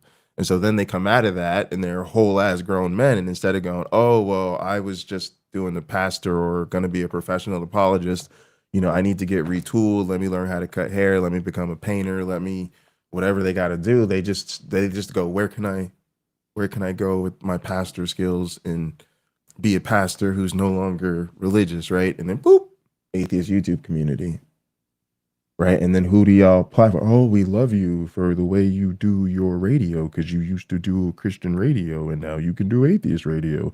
Oh, we love the way you used to be a great Christian apologist and now you can be a counter apologist. Oh, we love the way you used to be a Christian preacher, now you can be an atheist preacher, right? So they don't get retooled in between. They just go from one grift to the other grift. So when y'all try to say, no, we're not going to make this a grift anymore. You got to be legit. You got to have credentials. You got to have gone to legitimate universities. You have to have real professional expertise. You have to have experience in addition to that, you know, professional qualifications, all that type of shit. That will be pricing them out of the business. You have to understand that they're the new priestly class, or the priest is never going to put himself out of business. So the priest is never going to demand the higher standard that you need to make it the place you want it to be, because the priest is never going to put himself out of business. So that's why the structure itself was built patriarchy, capitalism, white supremacy. So when y'all try to get your space and get your shit off in the middle of this, it's not going to work for you. So you have to understand you're going to have to overcome that resistance somehow. And it's going to require a real effort multiplication. That's what I'm saying. You got to get used to this all hands shit. This all hands shit isn't really just this Nancy shit, if we're going to keep it a whole buck.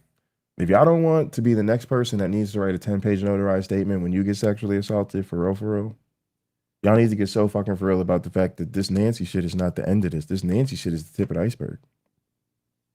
The structure is the problem, not the personalities involved.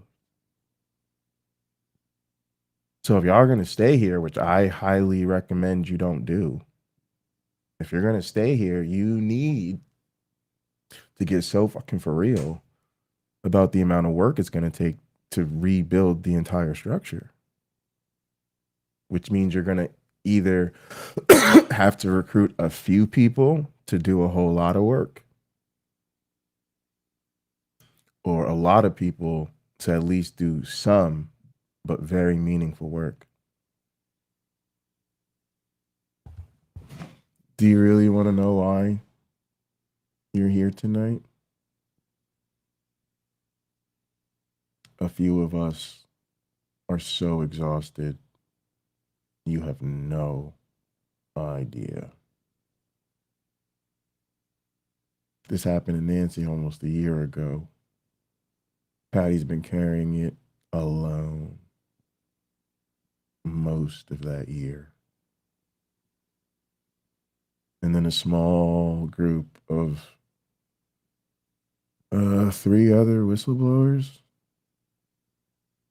who are also survivors have been carrying it more or less alone since December, with an intensification of a smear campaign against them and their canceling and the number of friends they've lost and, you know, being deplatformed and canceled and all this other shit and smear campaigns and trying to get us fired, all that shit. There's really been 5 people. Myself, Patty, Sumami, Kyle, and PC. Trying to bring this thing to y'all since December. Since December, they've been trying to fuck our lives all the way up. So we are tired. And we decided to just do as much as we possibly can to beg everyone for help. So all these streams are really ask a very simple question, like, why won't you help us? Because this is some very serious shit. And for 5 people to have carried it, and really Nancy and Patty to have carried it alone for almost a year, how is that okay?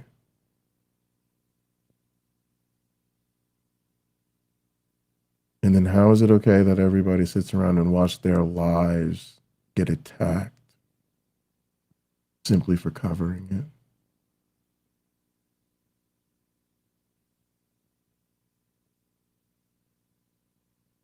This thing is heavy.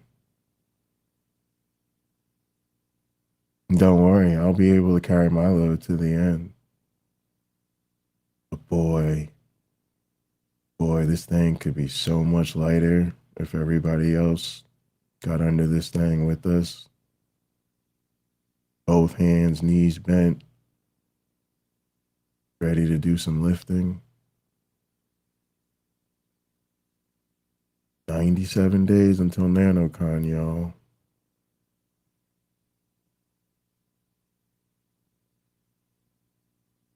Of whatever marriage or long-term relationship that person may fall into. That's And yeah, thank you, Wayne. Big win tonight, Wayne. Thank you. one very common way that shows up. That can also show up in friendships. That can also show up in parent-child relationships. That can also show up in your career. Like, are you in a career that you actually like? And yeah, there's a lot of people that have to, like sometimes you just have to you got to make money to put food on the table, But like, I think about this woman that I went to undergrad with, and at some point she was on the pre-med track. Yeah, thanks Trees and she was so Becca. And at some point I asked her, I was like, yeah, And like, Native. what is it about being a doctor that really appeals to you? And she's like, what? And I was like, why do you want to be a doctor? And she was like, this was like, my parents really wanted me to be a doctor, and I just grew to also really want to be a doctor. And I was like, but what about you? Like, outside of your parents, outside of like the idea of this career, outside of like, what is it that really speaks to you? Now, I haven't spoken to her in a couple of years. I wish her nothing but the best. But I think about that because the way that this can show up in a career is just falling in line with other people's expectations of you. And what is a respectable career? What is the career that will garner you the most social points, or garner your parents the most social points? And then being able to, in whatever way this shows up, being able to say, you know what, enough is enough. Enough is enough. I'm going to choose me aggressively. And then that, I feel, is what really allows folks to start living extraordinary lives in whatever way that happens to manifest for you. Because aggressively choosing yourself, especially if you're aggressively choosing yourself as a marginalized person, that is automatically breaking, whether that is patriarchy, racism, capitalism, Christian supremacy, like whatever intersectionally a mix of all of those things or some of those things. Choosing yourself in the face of, it's not power. Let me think about this. Aggressively choosing yourself in the face of oppressive powers will always lead to something magical and extraordinary coming your way. Thanks, Wayne. Always will. Always will. It'll look different because we're all different, but it will always lead to something astonishing coming your way. I think those are all of my thoughts. Let me know yours in the comments. All right, y'all. Main event still to come up, but we still vibing out tonight. Let's see if we get away with.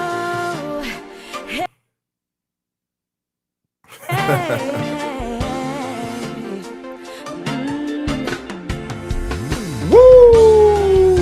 Every girl's gotta go through it, and every man's gotta go through it. It's this thing called love. Oh, listen to me now, listen to me. Ladies, we in here tonight. You said you was a bad boy, man. I should've listened when you said you was a bad boy. 'Cause you took control of me. I thought you would change for me. Everything's different now, reminiscing ain't the same, boy.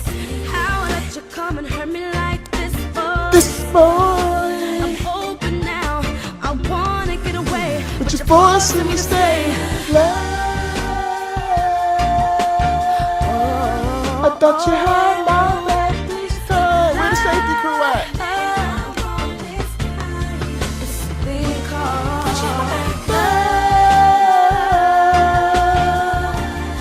I thought you had my back this time.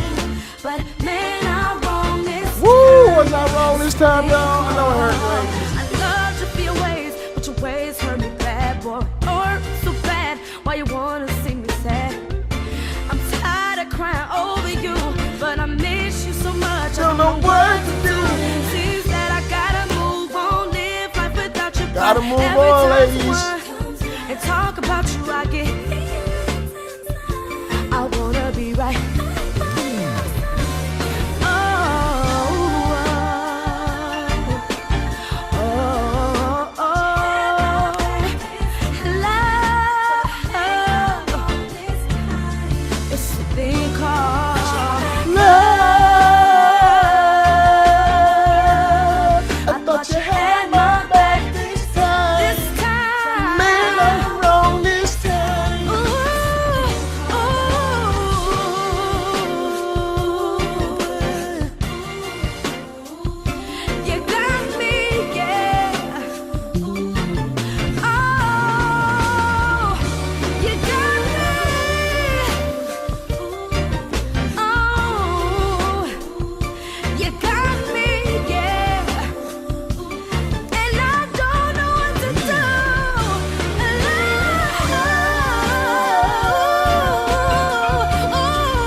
thought you had I thought you had my back.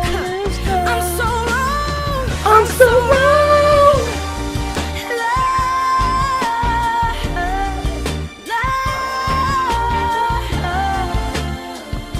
Open my heart, you left me so long. I love you so much, I had you on my back. Yeah. You know, sometimes situations may come your way in life. Situations gotta that make come good your way. decisions, man. Just gotta make them good No. decisions, ladies. It's for all my ladies, all my fellas. Them difficult decisions, ladies. Gotta pick the right path in life. And if love is your path, then pay attention. Ooh. Gotta pay attention. Oh yes. Oh yes, we love us the Keisha. Oh yes, we do. All right, let's shut it down. Hi, I'm Kelly Rowland, and you're watching What are we AOL telling Music them? Sessions. Nah, we stepping out tonight. We good. Make it thump, y'all. Y'all didn't think that I could bump like this. I told y'all I was gonna bump like this. Turn around and I make it jump like this. You wanna keep that body and make it jump like this. Y'all didn't think that I could make it bump like this. See, I told y'all was gonna jump like this. How you not gonna know it when it hit? Ladies, drama. leave it home. If you ain't got it right, but now just scratch them off. They just call me said it's about 20 strong. They standing at the bar, they wanna take us home. The ring, I let it go back 3 months ago. Hey, it's just They ain't me no more. The girl that they used to know, She done changed, and now they saying this before they mention my name. Told y'all I was gonna bump like this. Y'all didn't think that I could bump like this. Said I told y'all I was gonna bump like what? Turn around and I make it. You wanna Keep that boy. make it jump like this. Y'all didn't think that I could make it bump like this. Said I told you, I told you. How you not gonna know it when it hit like this? Something like 664 came my friend, but a good game on me. I told him honey, don't get too close, so comfortable. Cause the quick ain't for me. Got my ladies all here with me, so spare me please on your personal info. I ain't thinking about love, I wanna pop a bottle, took a line of book. Let's go. Told y'all I was gonna bump like this. Y'all didn't think that I could bump like this. Told y'all I was gonna bump like this. Turn around and I make it. You wanna keep that boy, make it jump like this. You wanna keep that boy, make it jump like this. Said I told you I was gonna jump like this. How you not gonna know it? Woo! Tonight ain't feeling no. What? To my ladies Ladies looking their best. Let's go. Won't you go and show it off for us? And ladies, We won't put your see it. hands up. Hey, If it's all in your head, just forget everything that he said. girl, this is your night, and you can do whatever. Hear these words out my mouth now. Tell you how it's going down. Kelly EBE, we coming through and got on bowing down. Ladies, can you feel me? It's an anthem. You can bounce around. Give you just a sec to take your breath. Bring it back. Dudes get excited. Seeing what we liking. Hoping they the one you choose. Hope they get invited. Late night rendezvous is alright, but we loving how the club vibrating is enticing. Let the beat knock. Trust me, we ain't gonna stop. Head to the lights up. Watch us take over the spot. Few mad looks from them chicks, you know. And them dudes who be jealous of a chick with dough. Pop another bottle for them. Keep my life moving. No time for the drama. Watch me blow through them. I know I sound confident. I'm supposed to, yo. We do it big. How we live, Kelly. Come on, come on. Told y'all I was gonna bump like this. Y'all didn't think that I could bump like this. Said I told y'all I was gonna bump like this. Turn around and I make it jump. All my ladies. You wanna keep that body and make it jump like this. Y'all didn't think that I could make it jump like this. Y'all, I was gonna jump like this. How you not gonna know it when it hit like this?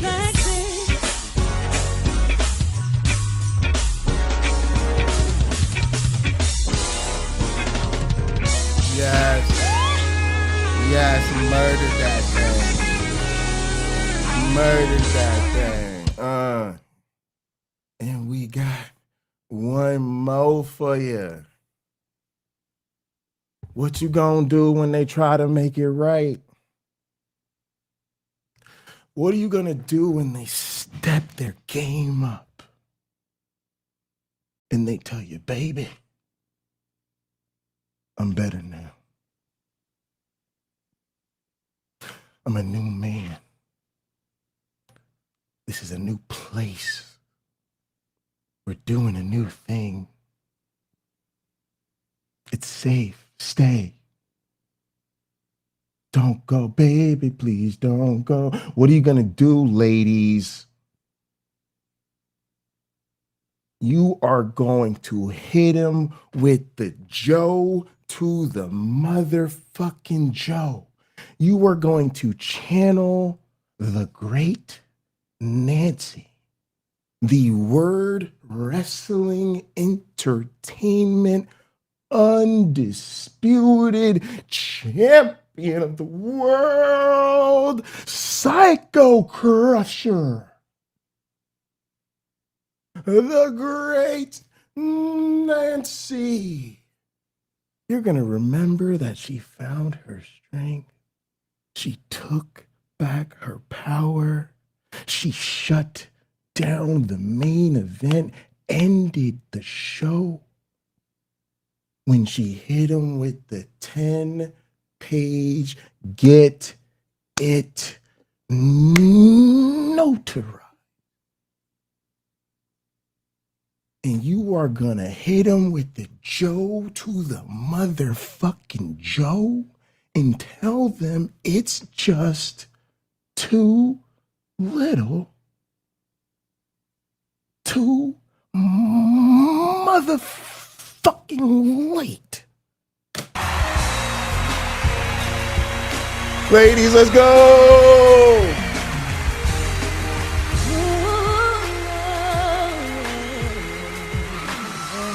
Come with me, stay the night. Say the words before it don't feel right. What do you expect me to say? You know it's just too little too late. Take my hand and you say you change. But boy, you know you're begging, don't fool me. Because to you it's all a game. You know it's just too little too late. Take on down. This time has made me strong. I'm starting to move on. I'm gonna say this now. Your chances come and gone, don't you know? It's just a little too late, a little too wrong, and I can't wait for you know all the right things to say. You know it's just too little too late. You say you dream of my face, But you don't like me, you just like the chance to be real. It doesn't matter anyway. You know it's just too little too late. I was young and your love, I gave you everything, But it wasn't enough.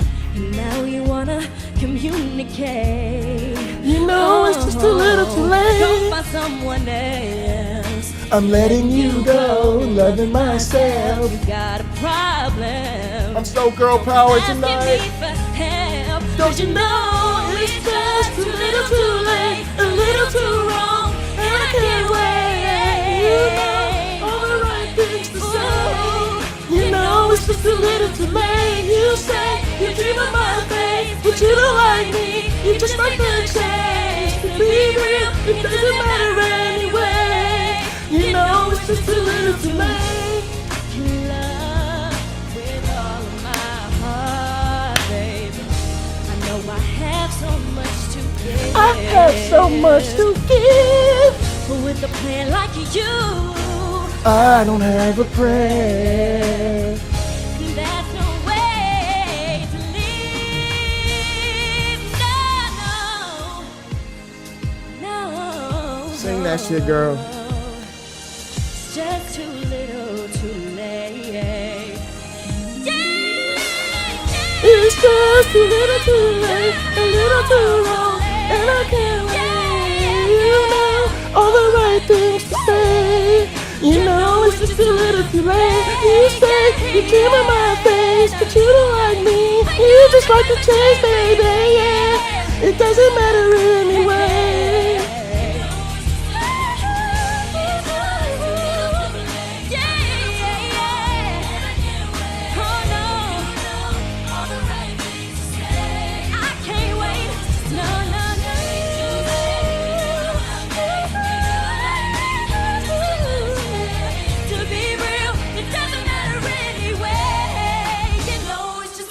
Too late. Yes, JoJo. Hit him with the it's too little, too late. It's entirely too little, too late. It's too late. Are y'all ready for the motherfucking main event? Ladies, I said ladies.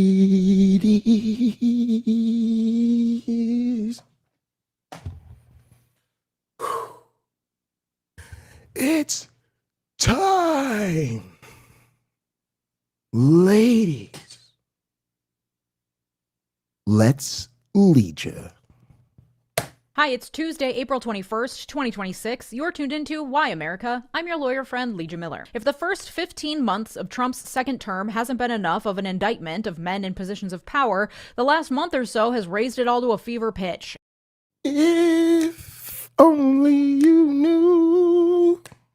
And in the midst of such a tumultuous news cycle, where atrocities are being committed every day, usually funded by our tax dollars, where headlines can feel random and unrelated because we're just being inundated by information every moment of every day, it can be hard to pull the pieces together into a coherent picture to get a bigger understanding of what's going on. And so today, I'm going to do that for you because there are a few disturbing headlines that are all connected that paint a harrowing picture about life for literally half the global population. It's a story as old as time, about how men use their positions of power to exploit and abuse the women around them in horrific, brutal, barbaric ways, and then gaslight women into thinking they're at fault and wrong for speaking out.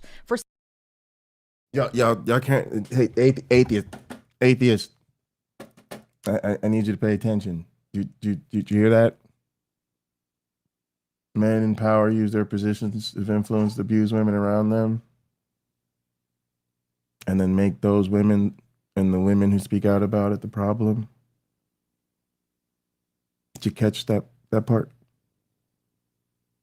I just know y'all like to watch and do your little highlight reels and how you little whatever y'all be doing over. We don't know what y'all doing over there, but if you're paying attention, we just want to make sure you're paying attention. Because she's talking about y'all. Pay attention. Some of you, today's topic may be too heavy, and I totally understand. If you need Trigger warning, right? You know what I mean? If you need to tip on out of class for the rest of the day, we understand. Thank you for joining us, and we'll see you next time. You know what I mean? Appreciate y'all. I like to give it a healthy few seconds there in case anybody wants to click off. All right, we'll proceed. to duck out, I will catch you for the next episode. But I know 62% of you who watch me are men. And so I ask that you please pay attention and give a shit, because the women in your life, especially those of us who pay attention to the news, are not really okay lately. And it's feeling extra heavy to move through the world right now. But it's important that we don't look away from the truth, from the lived reality of women all around the world who are being victimized by the men in their lives, who are existing, logging into their teams' meetings, going to their kids' band concerts, with likely layers of trauma they've experienced at the hands of men. And there's a lot of sadness and there's a lot of rage, and women tend to turn that inwards towards themselves in self-destructive ways. So the abuse compounds, and it feels like there's no way to escape any of it, because there isn't. This is the world men built. Let's talk about it. My partner on today's video, Cloak. Right, y'all, and that's the same exact shit that I'm trying to get people to realize about this whole atheist YouTube shit. It was always a refuge for the failed class of white boys to find a grift so they could basically do patriarchy, capitalism, and white supremacy.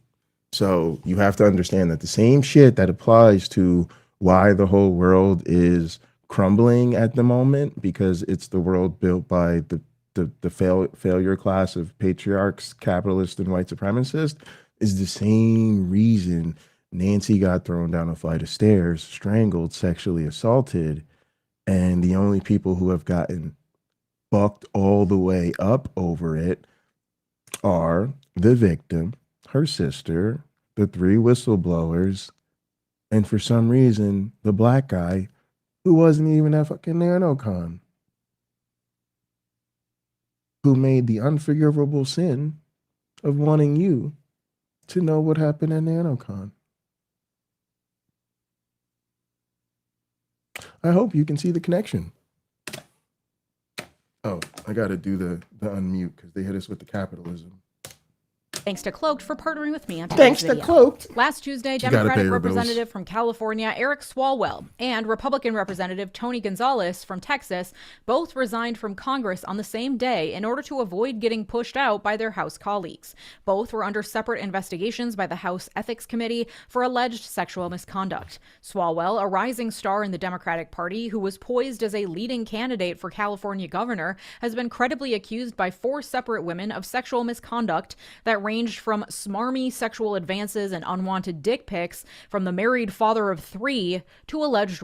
And yes, I'm censoring that word because this episode is already probably going to get demonetized, and I'm trying to get this information to as many people as possible. If you want the uncensored version, you can pay me at patreon.com/LegionMiller. His alleged victim was a former staffer who claimed he her on 2 separate occasions while she was too intoxicated to consent, and on the second occasion, despite telling him no, he left her bruised and bleeding afterwards. It is a House ethics violation to have any relations with a staffer, let alone non-consensual ones, which is obviously a crime. Other women have come forward saying he began messaging them on social media, relying on his position of power in politics to entice them into talking to him, promising to get them jobs.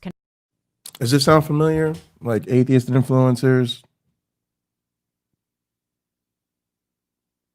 using promises and offers of platforming and collaborations and speaking engagements and influence peddling to gain access. Access turns into abuse. Abuse turns into allegations of misconduct by the victim.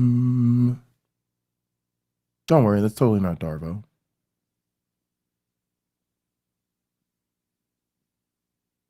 And then access continues to be weaponized to create a coercive conspiracy of socially enforced silence.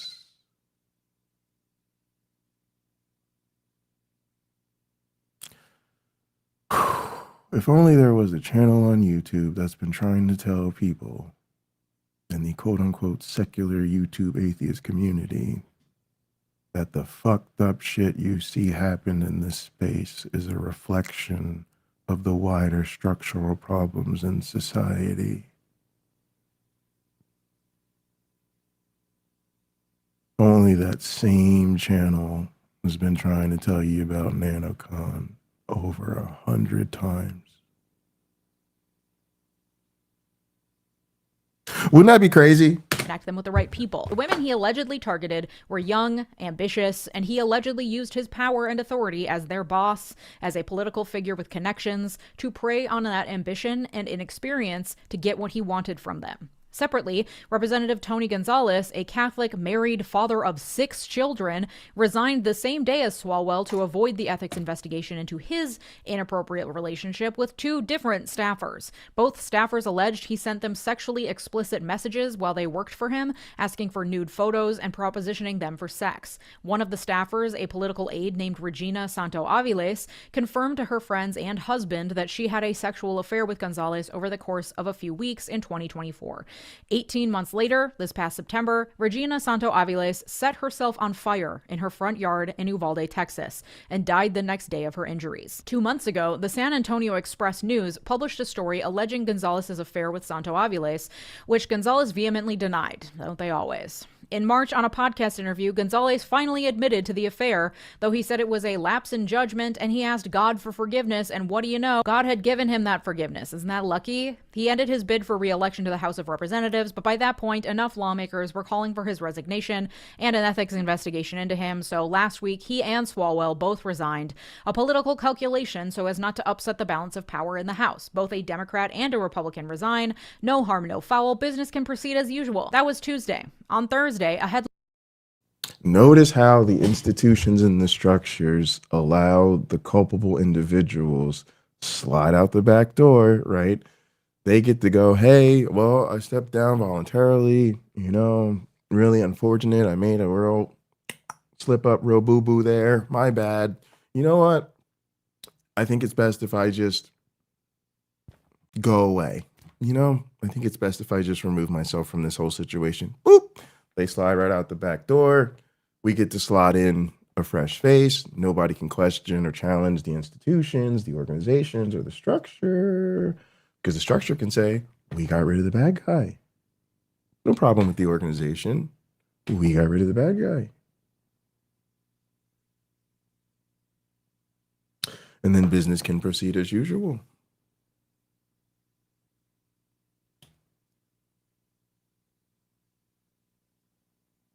Line you might have missed. Former Virginia Lieutenant Governor Justin Fairfax, a Democrat who once had a promising future in politics, shot his wife Serena several times before killing himself in a murder-suicide that occurred while their 2 teenage children were present in the home. His teenage son was the one who called 911. His wife, Serena, a dentist, is remembered as a calm presence.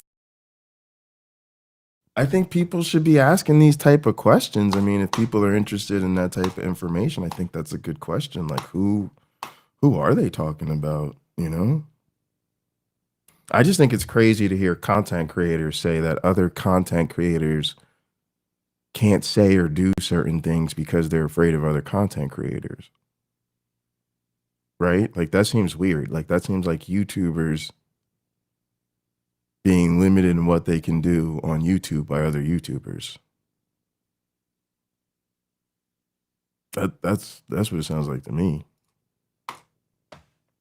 Who never enjoyed the spotlight or being the wife of a politician. Justin Fairfax's fall from grace began 8 years ago. A Columbia-trained attorney, Fairfax was considered a promising politician in the Democratic Party, ascending to lieutenant governor in 2018. Then in 2019, his boss, Ralph Northam, the governor of Virginia at the time, had a scandal involving a blackface incident documented in a photo of his medical school yearbook. According to the Washington Post, Northam denied being in blackface in the photo, kept his job, and finished a successful term as governor. But at the same time as that scandal was breaking and Justin Fairfax as lieutenant governor was preparing to take over as governor, his own scandal emerged. 2 different women stepped forward and alleged that Fairfax had sexually assaulted them. One woman, now a professor at Scripps College and a fellow at Stanford University, see how I have to give her credentials to make you believe her, says he assaulted her at a hotel during the 2004 Democratic National Convention, a memory she had repressed but that resurfaced when she began seeing his face as he ran for lieutenant governor in 2017. A separate woman alleged he her in a premeditated and aggressive attack in 2000 when they were both undergraduate students at Duke University. That accuser had already been in a separate incident by a Duke basketball player, and when she brought the matter to the dean of the school, she was discouraged from pursuing charges. Fairfax denied the allegations and hired Brett Kavanaugh's defense team, but his reputation was ruined. He continued as lieutenant governor until the end of his term. Wouldn't it be crazy if they be doing these internal safety investigations and it turns out that that's some sort of internally used defense structure?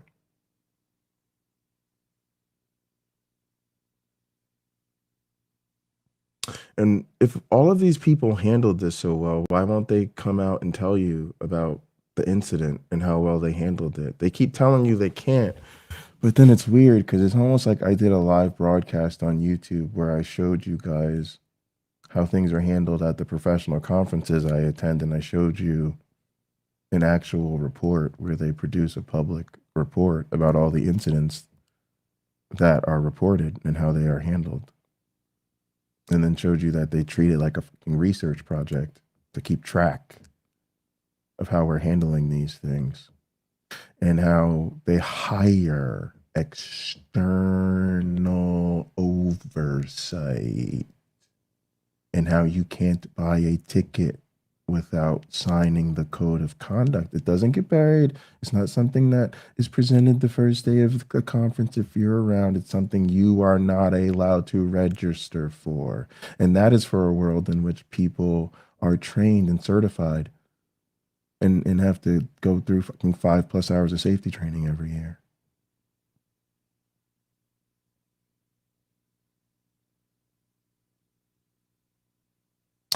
But remember that part about how if you guys demanded the actual process and the certifications and the training and the qualifications, how you'd face resistance, because that would mean that the people who are currently unqualified for their current positions of power, influence, and prestige would no longer be able to hold those positions.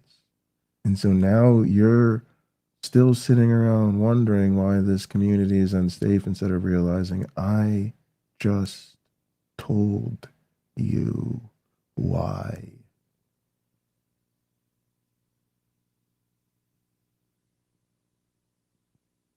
When we talk about fail men, we are not name calling.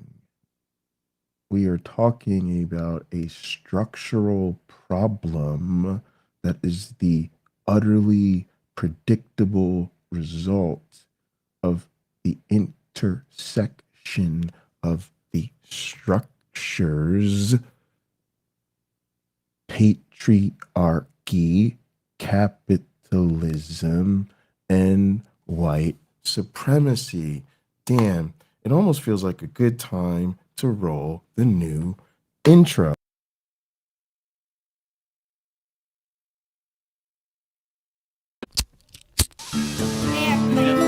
Ready for takeoff?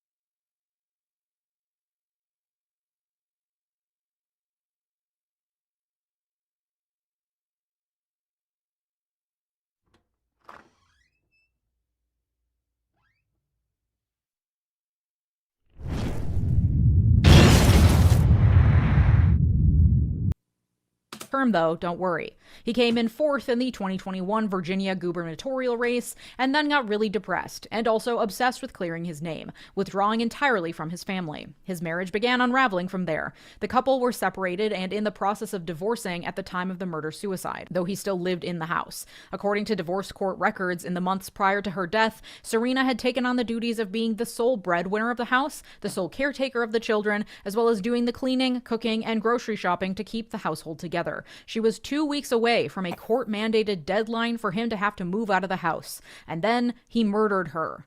At the end of last month, CNN released a devastating, difficult-to-read report detailing what it described as a global rape academy, an online chat group made up of nearly 1,000 men sharing stories, tips, tricks, and camaraderie all around the goal of drugging and their wives while they slept. The reporters who worked on the story discovered the chat group via an online porn website called Motherless, where CNN reports the website hosts over 20,000 videos in the sleep porn category. Videos uploaded... Now, listen up, atheists, because y'all are very, very, very, very slow learners.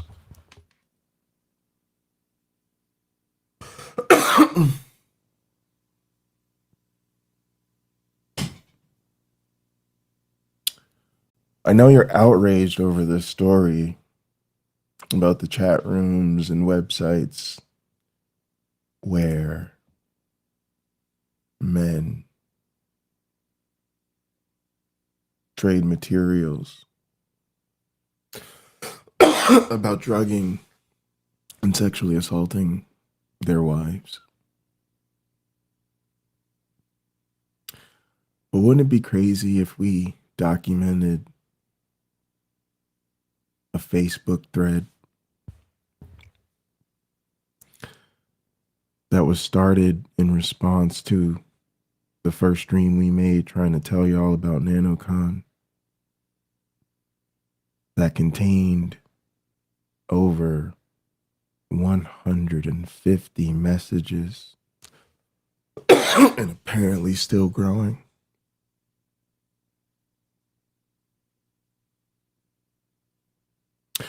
Where many influential people connected to channels, organizations, speakers, sponsors,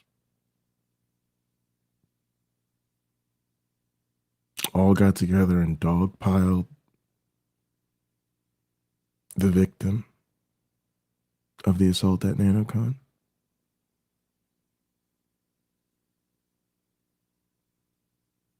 Nobody did a goddamn thing about that either.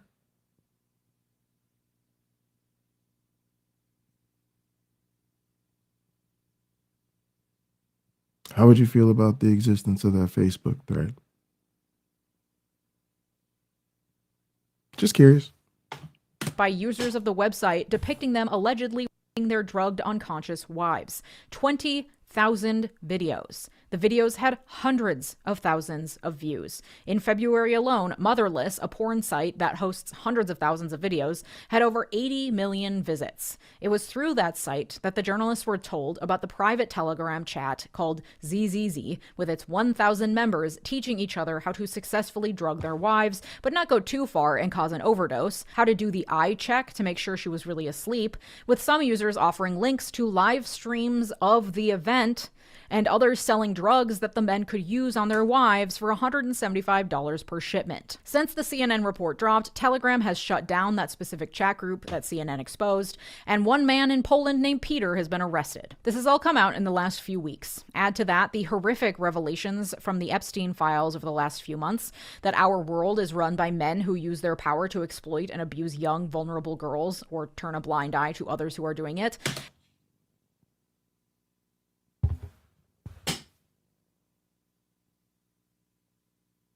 Just another minor request. Please ask your favorite atheist YouTube content creator how they feel about the release of the Epstein files. Then listen very carefully. You might be listening for a while. Notice how they go on and on and on about transparency and men in power can't get away with this. And what are we doing? How embarrassing is this? I'm humiliated to be an American.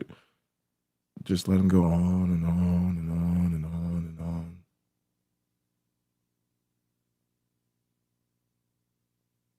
Then ask them the 3 magic words. I said you need to hit them with the 3. Not 1, not 2, not 3. I messed it up. Not 1, not 2, not 4, but 3 magic words. What about NanoCon? And then listen very carefully.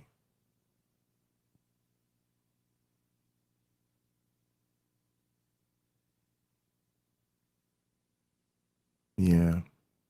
You hearing the crickets too? Mm-hmm.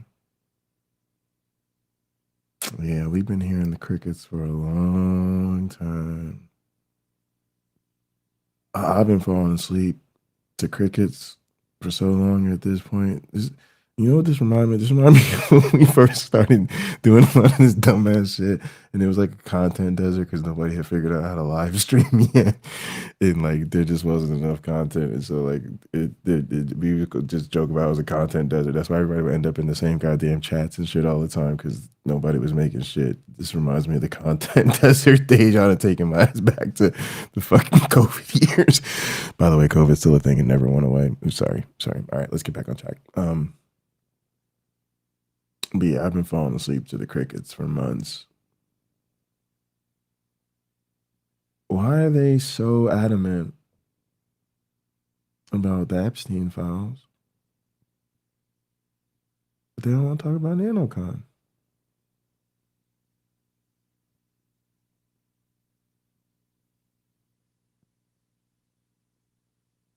Interesting. And the only person in the entire US who has faced any real punishment for participating in the scheme is a woman who absolutely deserves to be in prison. But like, let's not pretend that doesn't say a lot about how our world works. And you start to feel like the walls are closing in. Like there's no way out of this horrible fucking predicament of being born a woman in a world that will endlessly use you, abuse you, tell you you're wrong to question it, and then discard you when it's done with you. And I want to talk about how the legal system plays in all of this. Pay attention. Being born a woman in a world that will endlessly use you, abuse you, tell you you you're wrong to question it, and then discard you when it's done with you. And I want to tell Ladies, you pay of the horrible attention. fucking predicament of being born a woman in a world that will endlessly use you, abuse you, tell you you're wrong to question it, and then discard you when it's done with you. And I want to talk about how the legal system plays into all of this, because I am a lawyer and I do want to ground this in what this looks like from a legal standpoint. First and foremost, when I was in law school, the thing that was most apparent and most consistently driven home to me was that our laws and our entire legal system is based upon, or still entirely made up of, laws that were written by white men. Even laws written more recently that women were allowed to participate in.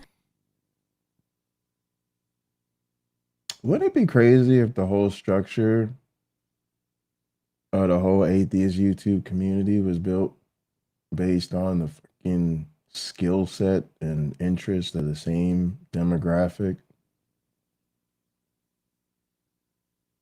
Wouldn't it be crazy if there was like kind of like this little outlaw mud show wrestling kind of weirdo, kind of off the wall, kind of loud, boisterous little ragtag crew that nobody really watches, that have been trying to tell you you probably shouldn't be hanging around people that are so anxious to be hanging around with Nazis all the time? Wouldn't that be crazy if we've been trying to tell you how these motherfuckers has been like this? Wouldn't that be crazy if we've been trying to show you this for years?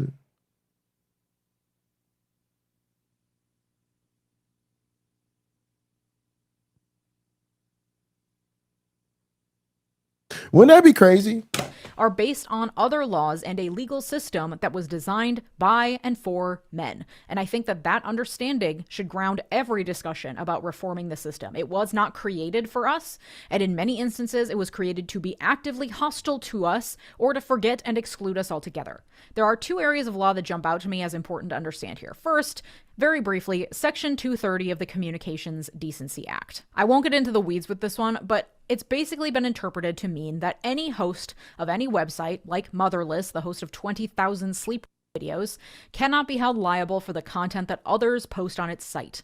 And so for women who may be depicted on that site, they have... The organization cannot be held responsible for the dangerous shit that happens on their site.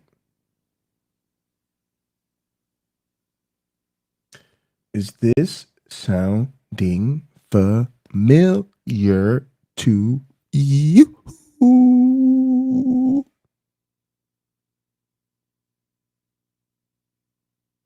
right. Very little recourse, and it is very hard to get a site like that taken down, or to get the site to at least remove the videos that are illegal. And in today's digital age, it's becoming more and more apparent how the internet is being exploited to abuse women. And the other important area of law is criminal. The internet is being exploited to create structures that allow there to be events that people recruited through the internet attend.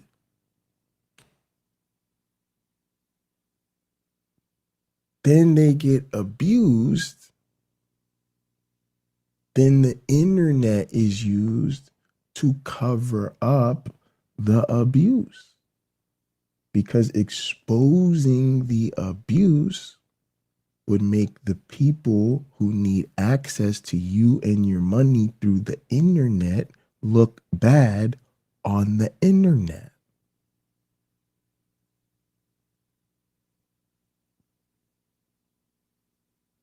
I hope you're listening. Law and really criminal procedure. I'm not going to go into the specific words of laws against assault, because what I'm most concerned with driving home Appreciate here you, is Wayne. the Thank you so experience much of again, getting bro. justice for a woman who has accused a man of sexual assault. And I am talking in binary terms here. Please don't fucking bean suit me in the comments. Yes, men can be victims. Yes, non-binary people can be victims. The vast majority, however, of the victims of sexual assault are women. So that is what I'm talking about. The first hurdle is being believed. That is probably an issue that came up for you as I was discussing the various horrific headlines from the past few months.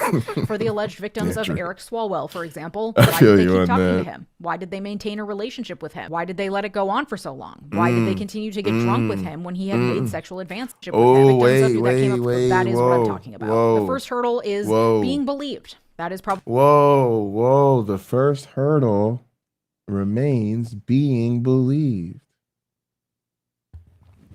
Wouldn't it be crazy if the victim of assault at NanoCon wrote a 10-page notarized letter about assault at NanoCon?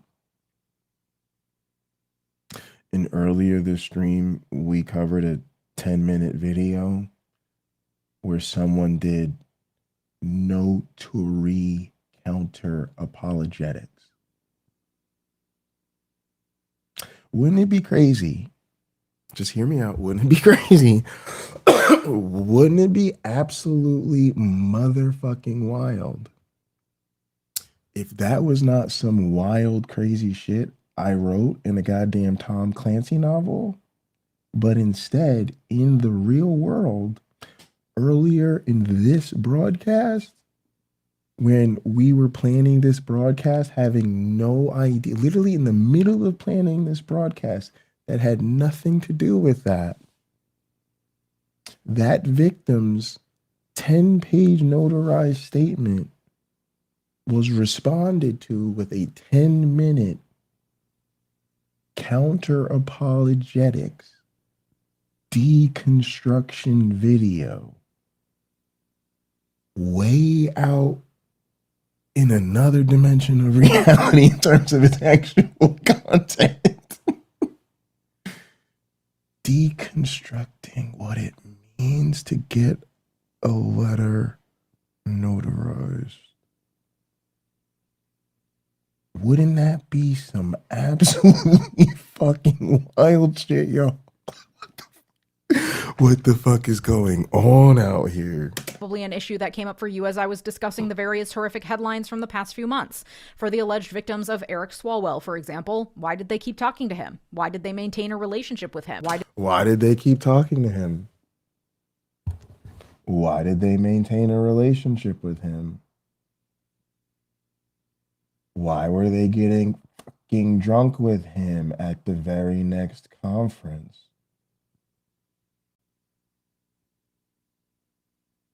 See how she's asking these questions about the people in influence and power in that situation? But they're trying to get me fired for asking those questions about the people in influence and power in those situations? What does that tell you about the behavior of the people involved in this situation?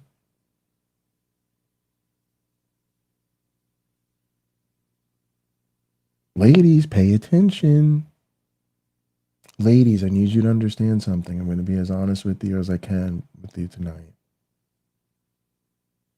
I'm trying to help you be safer in this atheist YouTube community. But I've already been canceled. I've already been deplatformed. I was never platformed to begin with by any of these fuckers.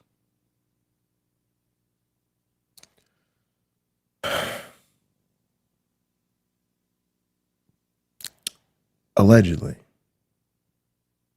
according to a 10-page notarized letter linked in the description of this video, yeah, a white man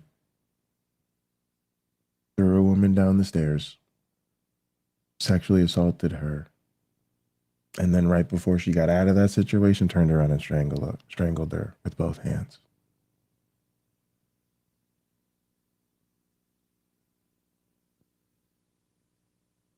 Now, this community is in a quiet, very, very much quiet little stir about this.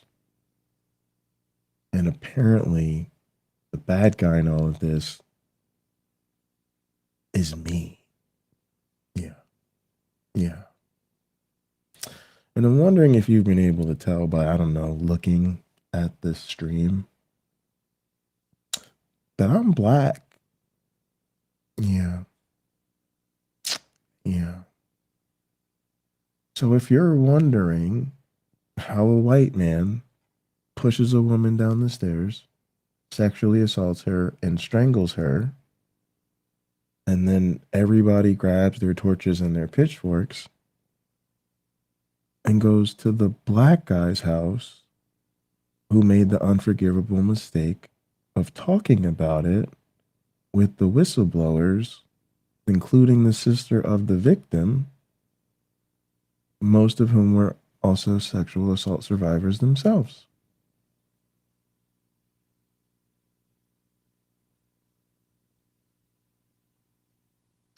Wouldn't that be fucking crazy? Did they let it go on for so long? Why did they continue to get drunk with him when he had made sexual advances? Why did they allow themselves to get so drunk with him in the first place? Those are the questions that are going to infect not only the public perception of the accusations, because we do not understand collectively as a public about how sexual assault works, because God forbid that would require us to understand women, but also the police officers who they try to report the incident to, the friends they try to talk to. In order to press criminal charges, there has to be a prosecutor willing to pursue the charges. That prosecutor is going to want to know they have a solid case before proceeding, and they're going to want evidence. Why didn't you get a kit test at the emergency room immediately afterwards? Never mind the backlog crisis that's leaving kits on shelves unprocessed across the country. Why didn't you tell anyone immediately after it happened? Why didn't you tell anyone immediately after it happened? Why weren't the authorities called immediately after it happened? Let me ask many of you who may, I don't know, enjoy the flavor of the 10-minute notary deconstruction masterpiece we saw earlier. Let me ask you a question. Let me not have our dear Legia affiliated with this. Let me ask you a very serious question. If you heard that I, Dr. J. Bundy, the eater of worlds, your motherfucking God. Remember me? The guy who wants to burn down the entire atheist community because I'm bored? Over here, this guy, remember me? The one you all want to be fired for talking about NanoCon? Hi. Hey, good to see you.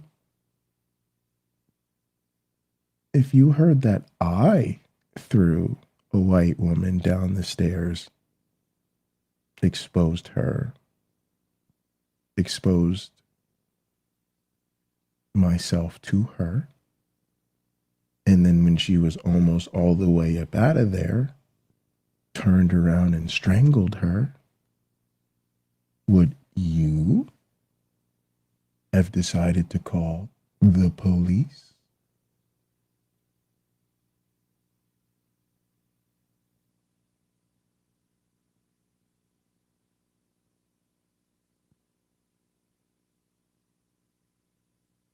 Or should I be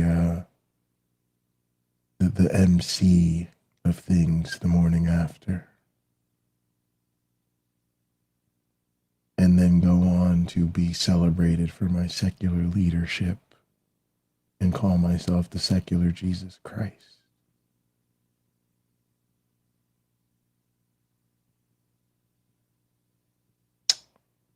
That's today's critical race theory lesson. Do you have text messages, photos, dates, times, exact number of drinks ingested, proof of his mental state at the time of the incident? You didn't have any physical injuries, no photos of bruises. Did you say no? Did he know you really, really didn't want it? Are you sure? What were you wearing? And that's not to demonize all prosecutors out there. There are many who are genuinely caring about survivors, about prosecuting rapists, but they have to build a case, and the case has to fit within our legal system and our society, one where a jury of your peers has to determine beyond a reasonable doubt that he did the crime. beyond a reasonable doubt. But it is so easy to doubt women. But then, of course, if you find a prosecutor who will pursue your case, and maybe you can afford a lawyer to support you along the way, you then have months or years of a court battle ahead of you, including an exhaustive discovery phase, collection of documents, photos, text messages, private information, depositions that can stretch on for hours or even days, where you have to sit across from the guy's defense attorney while he asks you invasive questions, forcing you to relive the incident over and over and over again until you maybe reach a trial, which is exceedingly rare that a sexual assault allegation ever sees a day inside a courtroom, at which point you have a room full of strangers looking at all this invasive evidence that's been collected and staring at you while you sit on the witness stand and withstand aggressive questioning by a sleazy defense attorney while the man who assaulted you sits and watches. And then the jury goes into its private... Wouldn't it be crazy if there was an assault at NanoCon where someone was thrown down the stairs, sexually assaulted and strangled, and then nobody said or did shit about it for almost a year? Because as the sister was emailing everyone she could think of, no one would say or do anything about it. And then finally, a group of whistleblowers heard the story and was like, what? People got to hear about this because that's all the way fucked up. And then for over 3 more months, nobody said or did a goddamn thing about it.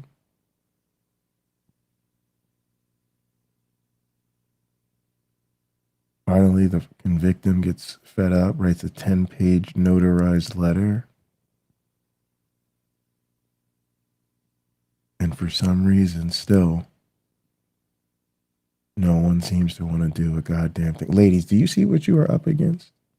If you want to stay in this fucked up ass space, I think you should just leave and critique from a very safe distance. I really do. That's what my lady friends have decided to do. You're all the way up out of there. They've hit the unsubscribe. They've hit the do not show me this video. Do not show me this channel. Do not recommend this. They've unfollowed. You're not going to NanoCon or Rocket City Reason or Skep the Dipshit-a-con. None of that shit. Nope. My friend's not going to be doing none of that. They ain't friends with none of the flying monkeys no more. They don't support none of them organizations. They don't be hitting the like. They don't be hitting the alerts. They don't be hitting the super chat. They don't be hitting the Patreons. They don't be doing none of that shit. They just sitting around watching from the overlook. You know how you be driving the highway and you go to the scenic overlook? You know what I mean? A very safe distance. You just driving on the highway with your crew, just a little crew, like, oh yeah, I want to take a quick break, grab some sandwiches, have a few drinks. Take the scenic view, you know, so we just head up to the scenic overlook. That's what we're doing. We just at the scenic overlook. Just, oh, look at all the people still getting ready for NanoCon. Yo, that's crazy. I would never. Yeah, me either. That's wild, though. You see him over there? Damn, that's crazy. That's what I would do if I were you. I really do. That's what my friends did. Like, we just got about it, now we just at the scenic overlook. Hurling criticism from a very safe distance. But if you're going to stay and play. You need to realize what you're really up against. The world built by these men. Private room and comes back and says you didn't do enough to convince them beyond a reasonable doubt that he did this to you. And then they be telling the victim, you didn't do enough to convince them that this happened to you beyond a reasonable doubt. Ladies, if I were you, I would also do like JoJo and hit him with the lead, the get out. Right now, it's too late for you and me.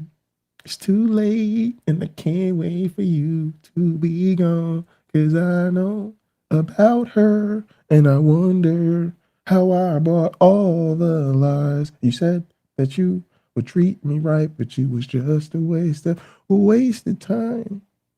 Get out right now. You know what I'm talking about?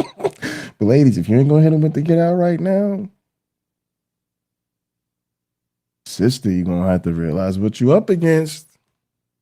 And this is only if your case ever makes it that far. According to statistics from RAINN, for every 1,000 instances of sexual assault, only 25 perpetrators ever see the inside of a jail cell. That's less than 3%. And that's only the assaults we know about. The vast majority of sexual assaults go unreported. And of the assaults we do know about, 2/3 are never reported to the police. And that process I just outlined for you is why. When you're feeling vulnerable, scared, hurt, violated, it isn't really in your immediate instincts to go talk to a cop. You know, our overly militarized, incredibly violent police force whose members are reportedly far more likely than the general populace to be perpetrators of abuse themselves.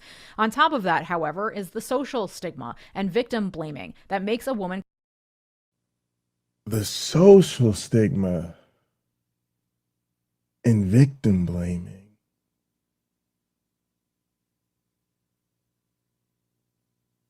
Now, you might not think that what's going on in this little neck of the woods of YouTube isn't really having that deep of an effect on the central nervous system of the women who see this shit.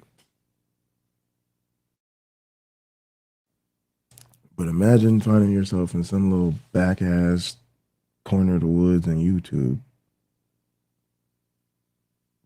and realizing all of this shit is happening to this victim right in front of you.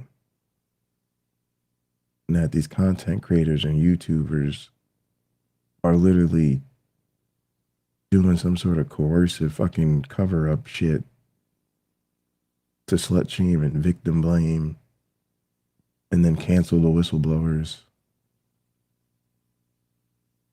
And they're watching this. I have to watch it. It happens in uploaded videos, in live streams, in videos of the sister reading a 10-page notarized letter, and then that being responded to with the 10-minute video deconstructing notarization. Deconstructing notarization, as if you need to be deconverted from understanding what the fuck a notary does. I'm sorry, I shouldn't laugh. Holy shit, these people are silly. But they're very serious about their silly shit. And again, I would get out right now. It's the end of you and me. It's too late and I can't wait for you to be gone. Tell them about the great Nancy, the champion. As I know about her and I wonder how I bought all the lies. You said that you would treat me right, but you was just a waste of time. So you can learn something, man, when you tune in to Ladies Night. When you let the ladies lead, you can learn something, just telling you. Question herself, not to mention the fact that our society is a grooming machine. Women are groomed from very, very young by every member of our society, not just the Epstein class, not just the rich and powerful men, not just the perpetrators of actual sexual abuse, by every member of Every member. Yeah, that means people like me got to take responsibility for talking about choking when I should have been talking about strangulation. But it means eventually the audience has to take responsibility for watching and doing nothing.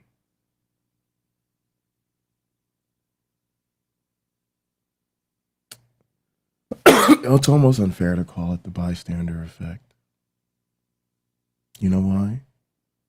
Proximity. See, for you to stand by on a sidewalk or somebody gets hit by the car, you have to, metaphorically speaking, be in the room, right? Or within close proximity, such that you are within reasonable enough distance that you might be expected to actually do something.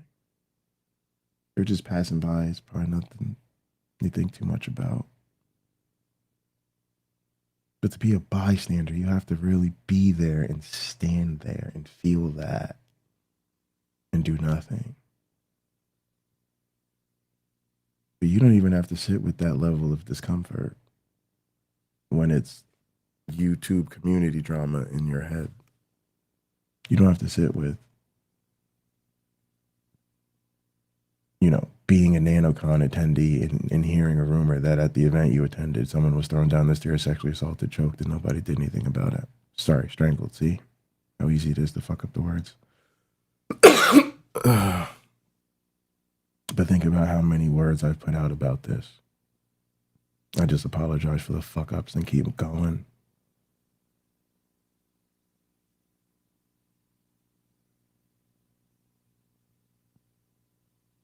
But you just get to just sit there and watch some fucking content and put your phone down. You don't even have to bear the cost of the physical proximity that's kind of comes with the term bystander. We almost need a word more cowardly than that.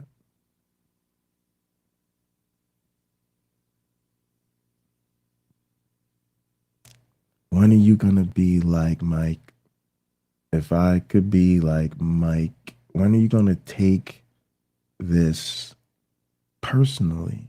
It's supposed to be your community. Remember, I'm at the scenic overlook, hurling criticism from a very safe distance. People might send emails to my supervisors about Rocky quotes, but I can deal with that.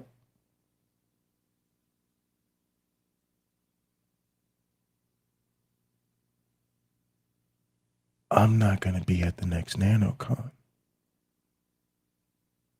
When are you going to take what's going on in your community that you are still a part of personally? And why is it that I'm sitting over here at the scenic overlook where it's far safer and I seem to care so much more than you do? Yeah. That means the audience that sits back and watches but doesn't actually do anything to help,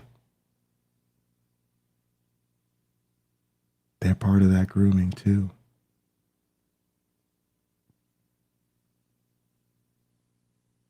Don't forget that. This society, we are groomed from a very young age so that we do not question the things that are done to us, things that are deeply problematic, that are deeply traumatic, things that rob us of our innocence, that rob us of our own bodily autonomy. We are taught from near infancy to not question any of it. And so when someone does something to you, but it doesn't fit within the clearly defined walls of what a looks like, a bad man grabs you from the bushes in the night and you fought and you screamed and you said no, but he to completion, well, then I guess it wasn't that big of a deal. It wasn't technically rape. He didn't mean it. It wasn't technically rape. Do you think he really had malicious intent? Did he mean it?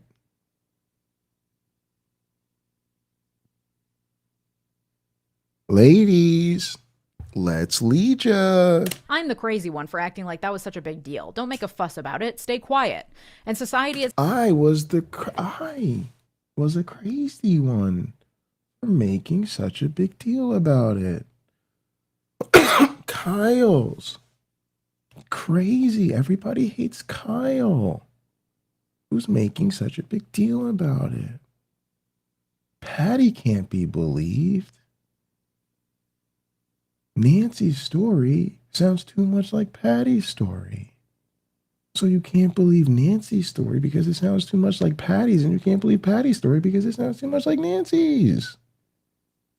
You can't believe Jay's story because he's angry and bitter that he used to be a part of this community and he used to consider these people friends, and he just wants to burn it all down because he doesn't give a fuck about these people anymore. And since he doesn't personally want to see all of us patch up and become a happy family again, you can't listen to him. And by the way, he should be fired and canceled and told he can't be part of our holiday celebrations because that's not culty at all. Ladies, let's lead you. Self writes it off, says, but what was she wearing? Says, well, is it worth ruining his entire career over? Oh, it was just one time. She was drinking too. So that in order for us to be heard, in order for us to be believed, Yes. Let's talk about this.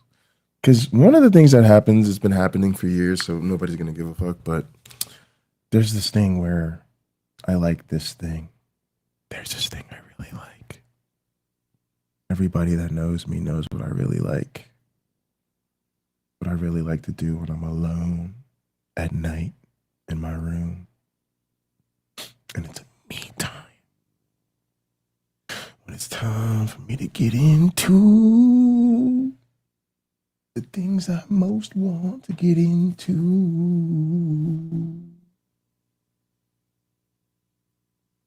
I be on that pro wrestling.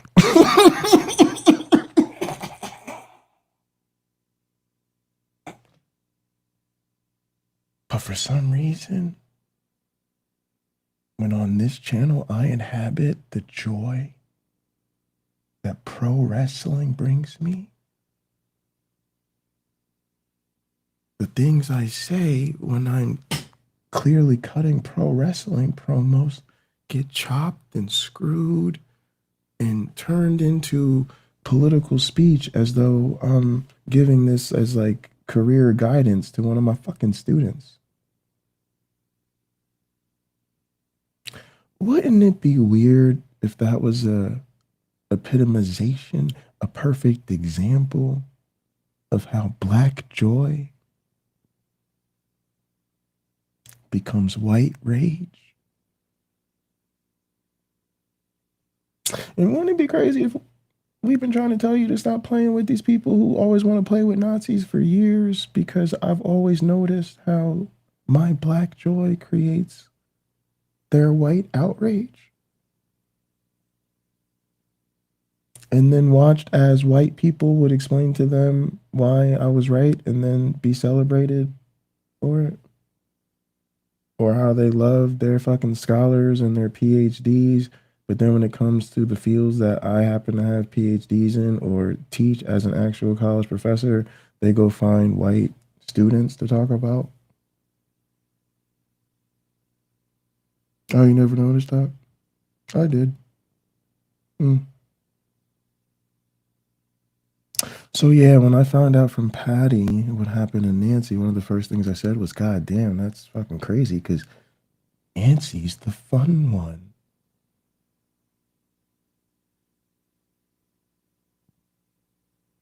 Nancy's the life of the party.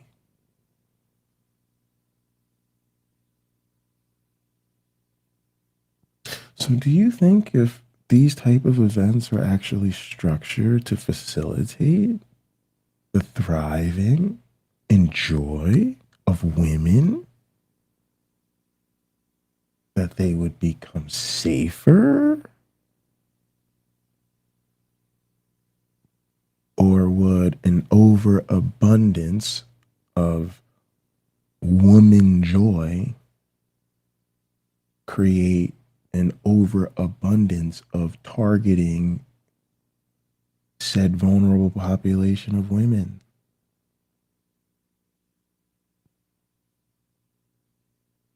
I don't know.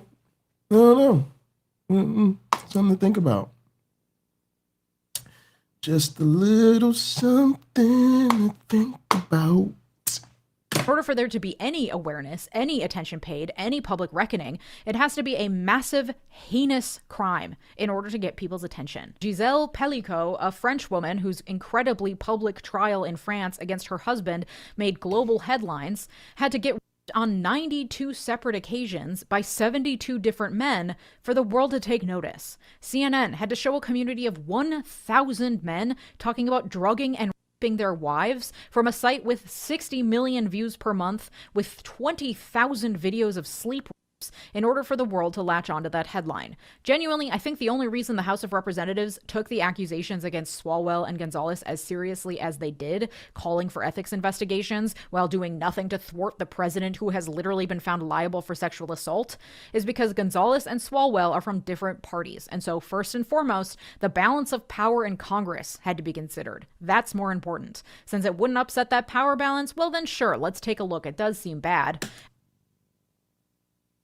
Wouldn't it be crazy if there was a coercive cover up to maintain a certain balance of power?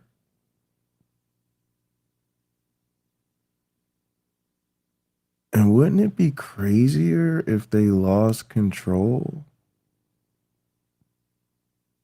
Let him slip out the back door, distance themselves, do a little magic shuffling, and then let the wheels on the bus go round and round so they could maintain that very same balance of power?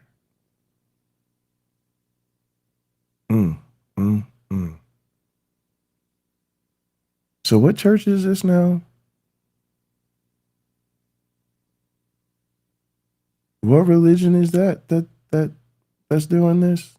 I heard something about a cover up of a coercive kind of silencing of a person in a leadership position sexually assaulting someone in a violent attack that could have resulted perhaps and so much worse. What religion are they? I'm sure it was a really, really big church, right? Must have been. And even then, both men, not even the people who elected them, got to call the shots, got to get the final word and resign instead of... Sounds a lot like the Vatican. Both of them will probably receive taxpayer pensions, as is standard for members of Congress. It had to be Serena Fairfax, 2 weeks away from being free from her deadbeat, soon-to-be ex-husband, the victim of a horrific, dramatic murder-suicide. It had to be... There's a link. There's links down in the description, Oz, for resources for people who are looking to figure out what's going on. Yeah, there's links down there for Nancy's statement, Patty's video, the important streams that you can watch that kind of go over things. Bre's stream that reveals kind of what's been going on from someone who's been closer to, the people that have been doing that type of shit. And then my playlist, PC's playlist. So yeah, we have resources down in the description. Be Regina Santo Aviles, set on fire by And her... we have a starter kit in our Discord that you can join, where we have a message you can just copy and paste that has links that you can just copy and paste and send around to help spread the word. Her own hand in her own front yard to produce a story salacious enough for us to pay attention to. Because we have all been groomed from infancy to believe that women are less human than men are, to downplay the abuse they suffer as not a big deal. And that leads to layers and layers of trauma for most, if not all, of the women in your life. 81% of women report experiencing some form of sexual harassment or assault in their lifetime. For me, it started at 10 years old. And that's, or assault. 81% of women report trauma for most, if not all, of the women in your life. 81% of women report. 81% of women.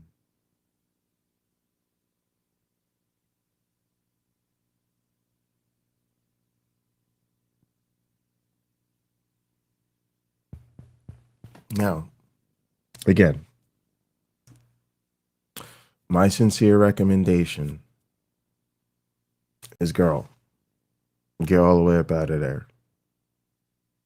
Come join us, Scenic Overlook.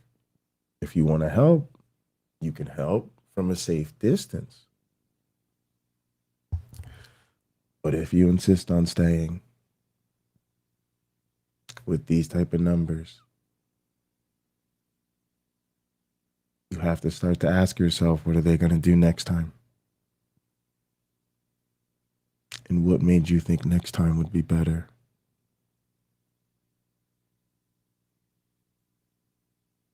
And if you saw people the last time doing everything they could to get people to help, and no one would. What did you think was going to happen if you stayed around those people and didn't do fucking anything about it your goddamn self?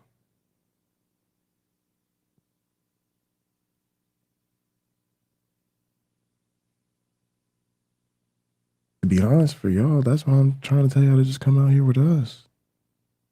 I see you don't really want to do anything about this. Most of y'all just like to call this drama, click it off, so you don't even want to think about it. So you need to just leave the community. It's much safer that way. But for you to stay and not do shit, like that's gonna be a problem. Experiencing some form of sexual harassment or assault in their lifetime. For me, it started at 10 years old. And that's just based on women who are willing to report that to a survey. I would bet it's closer to 100% of women who have experienced some. You mean for the monkeys? Yeah, they'll show up. Yeah, you can you try to get them to answer some questions. That'd be cool. Whatever, we want everybody to help out whatever way they think they can help out best. Sort of harassment or assault. I don't think you could find a woman who hasn't experienced some instance in their life where they were made to feel less than, unsafe, harassed, or abused by a man. The 81% reporting, the ones who say they haven't, I would guess could be chalked up to women who have been so gaslit, so groomed by society that they didn't even realize what happened to them was wrong. That they didn't deserve it. I was one of those women. It took a decade for me to realize that an instance that happened to me in college was sexual assault. Because while I was drinking and I made the mistake of being too nice to him, and it wasn't that big of a deal. The unlearning that has to happen for some women to face the layers of trauma that this world has enacted upon them can be too much for some people to take on. And for survivors of assault and abuse, reading these headlines can pile on to the underlying trauma in ways that make it really difficult to move about the world. And this is why sometimes, right, flight is your best option. You see what I'm saying? Because if you ain't really up for the fight, freeze ain't doing nothing. The train towards NanoCons and future events, and if you're gonna stay in the community, freeze is just letting the train go on down the track. Fight is gonna take getting in there, and you might have to take some punches. You might have to throw some other punches. Wayne, let them know. Boxing isn't a PvE encounter. Yeah, you could throw punches at the other person, and you're gonna fucking have to, because they're damn sure gonna punch you in the face. Again, see said victim and whistleblowers. So if you don't want to punch and get punched, you may not want to stay and fight. If you don't want to just maintain the status quo of fucked upness and have to deal with this shit all over again, freeze is probably not your best choice. So given your apparent distaste for action, I highly recommend flight. Get all the way the fuck up out of there. Come chill over here at the scenic overlook. But if you're gonna stay,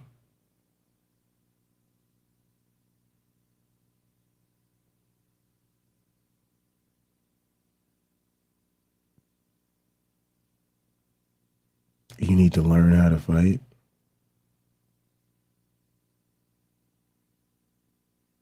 Notice how the first thing I said was learn. You need to learn how to actually fight. Understanding that everything you're learning is preparing for a fight that has already begun and you are dangerously behind the curve. And as you're learning to fight, you need to be fighting for your fucking life every goddamn day. I'm just trying to tell you, flight would be a lot easier and a lot safer.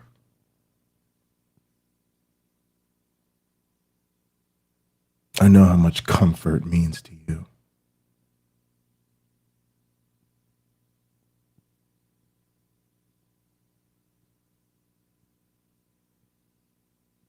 To act like everything is fine, to show up fully for themselves and for the people in their lives. And it can lead to a lot of anger that women have been conditioned to turn on themselves in the form of self-destructive behaviors, drinking, binging, purging, starving, self-immolating. But I think what most of us feel is a sense of rage, but we don't know what to do with it or how to express it, because rage to us has only been modeled by men punching holes in walls, by yelling, and by violence. We have no model for feminine rage or a form of rage that isn't just this male-dominated version. Not really. And in that, too, we have been groomed. Female rage is the wicked witch, old, hooked nose, conniving, ugly, cruel, inhuman. The direct opposite of the Disney princess, the one we're supposed to want to be. The wicked witch is...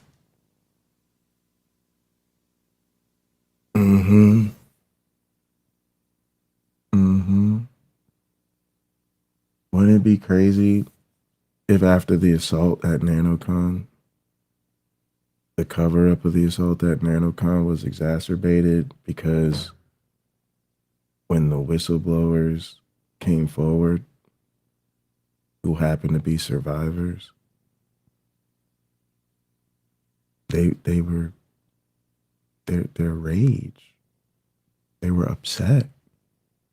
They didn't use the King's English in the hushed, polite tones expected of acceptable women in this patriarchal, capitalistic, white supremacist structure. And then they said, don't worry about what happened to Nancy at NanoCon because the people trying to tell you about what happened to Nancy at NanoCon are transphobes and misogynists.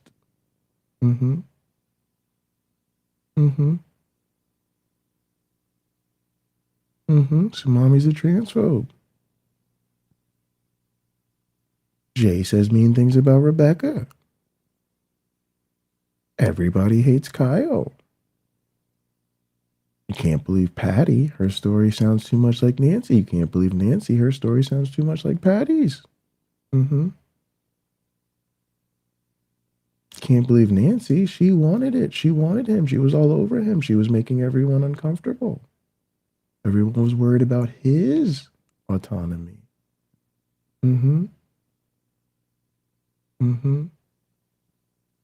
How much did he have to drink? How much did he have to drink? Is that the new? What was she wearing? Oh, but let me tell you about the kinks that she was into. She wanted to be part of our kink cult crew.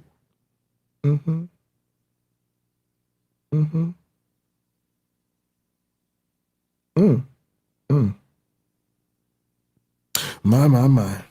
The direct opposite of the Disney princess, the one we're supposed to want to be. The wicked witch is the worst thing a woman could ever become. And so we've been groomed from a young age to do everything we can to never become her, to our own detriment. Okay, but as I always like to end these videos with, what do? Men need to listen to women and take them... Steph, we've entered the notary deconstruction chapter. We've entered the counter apologetics against notaries.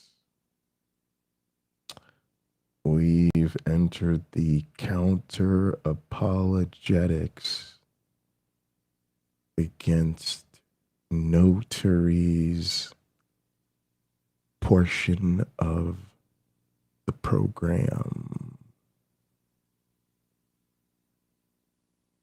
I just want to know who is running the program.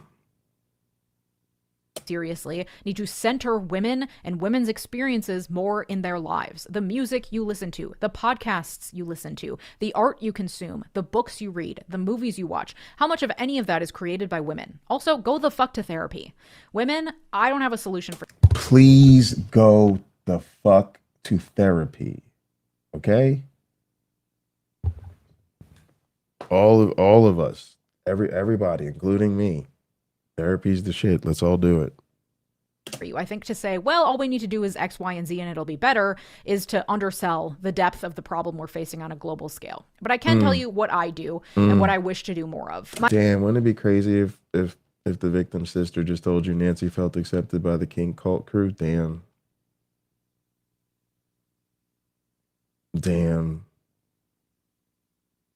Yeah, this is one of those truth is stranger than fiction type situations. I've been trying to tell y'all that. My rage in my early 20s used to come out at men. A man would say something problematic and I'd be screaming at him in the middle of the bar on a Saturday night, or debating him in class, or shit-talking him with my friends. That type of anger, that seething outward fury, I found for myself was actually counterproductive. I realized I would be mad for days. My cortisol would spike. I could feel it in my body. It would take up so much of my energy, while the man I was mad at would probably laugh at me or shrug it off and go about his day relatively unscathed. To me, that type of anger is the opposite of taking back my. Wouldn't it be crazy if the man who threw her down the stairs, sexually assaulted her and strangled her was known to have done exactly that?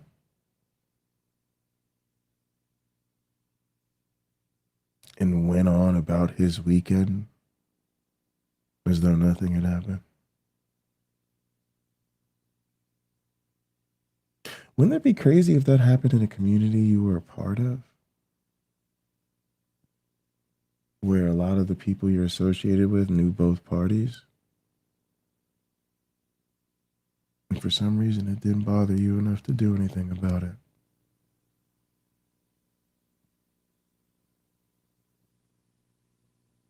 See, the one thing I know is I don't have many friends.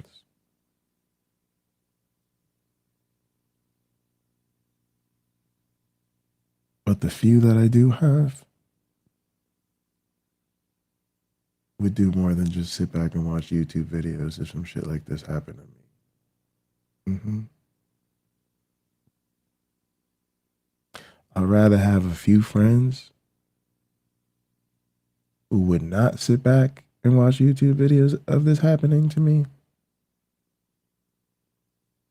than millions of fucking useless subscribers and followers who would not do a goddamn thing.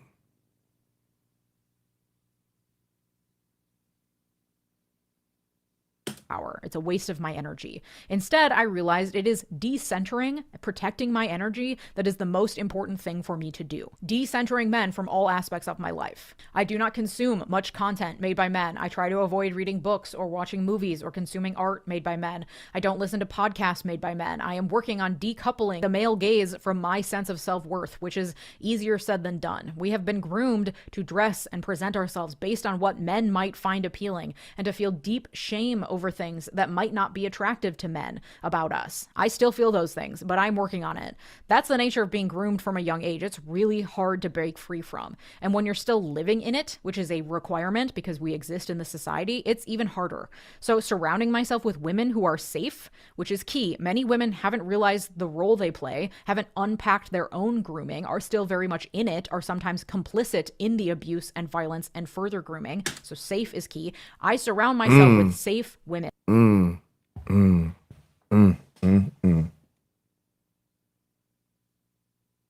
Wouldn't it be crazy if in this whole structure created by the patriarchy, the capitalism, and the white supremacy,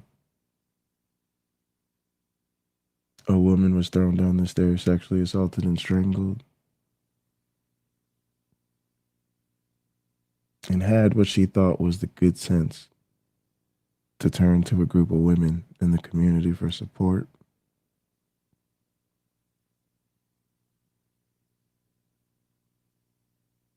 And then those very same women led a smear campaign against her.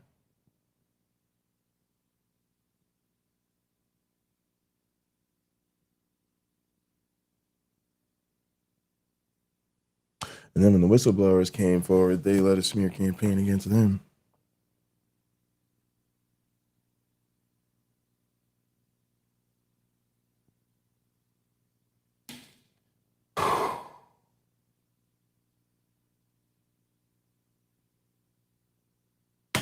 Being in the company of other women is so important. Speaking to other women about your experiences is so important. It helps to root out these men before they get to places of power. Not that it should be our fucking job, but here we are. I do a lot of... Not that it should be y'all's fucking job. But here we are, ladies. Like I said, I highly recommend flight. Spread your wings and prepare to fly, right? Let's get out of here. Come chill on the scenic overlook. Hurl criticism from a very safe distance. But if you insist on staying, you're going to have to understand the essential message of tonight's program.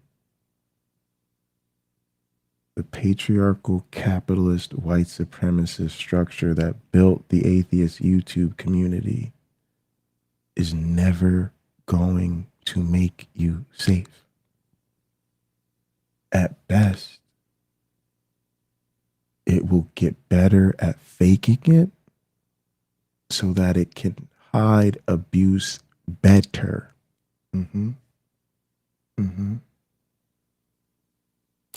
So if you insist on staying in these spaces and feeling connected and participating in this fucked up ass toxic wasteland y'all call a community, you're gonna have to really realize what you're up against. And you're gonna have to rally the women. Because the men not going to do it. The organization's not going to do it. That's all a grift. That's all a fucking game. That's all fucking pro wrestling. It's all kayfabe. It's all fake. That's just TV. That's just TV. People trying to make money. They trying to host events. They trying to get paid. Let me tell you the truth about NanoCon. You be thinking like, is the money really that good? The answer is yes and no. Is it enough money that you, a normal, probably relatively well-adjusted person, would be committing crimes over it? Nah, probably not. What you need to remember, though, is that it's enough money that a bunch of people are really counting on it. In their head, it's already in their budget. It's already in their accounting of what they now feel entitled to.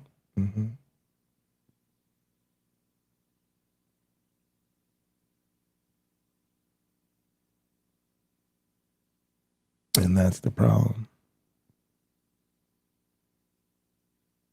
When it's already part of somebody's plan, the number's less important than the fact that it's part of their plan already.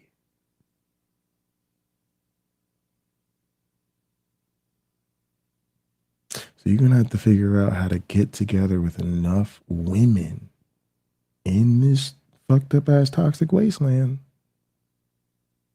that y'all are like, yo, do y'all want to just die up in here? Does somebody have to die before we realize this is a toxic wasteland? Or like, will y'all work with me to clean it up? And then you have to remember there's going to be all these flying monkey type women around and they're going to be constantly fucking up the girl code. Because they're still trying to focus on their proximity and all that bullshit. The pick-me's and the dum-dums, all the pick-me's and the dum-dums are still going to be doing pick-me and dum-dum shit. And then they're going to be the ones that get platformed and positioned, right?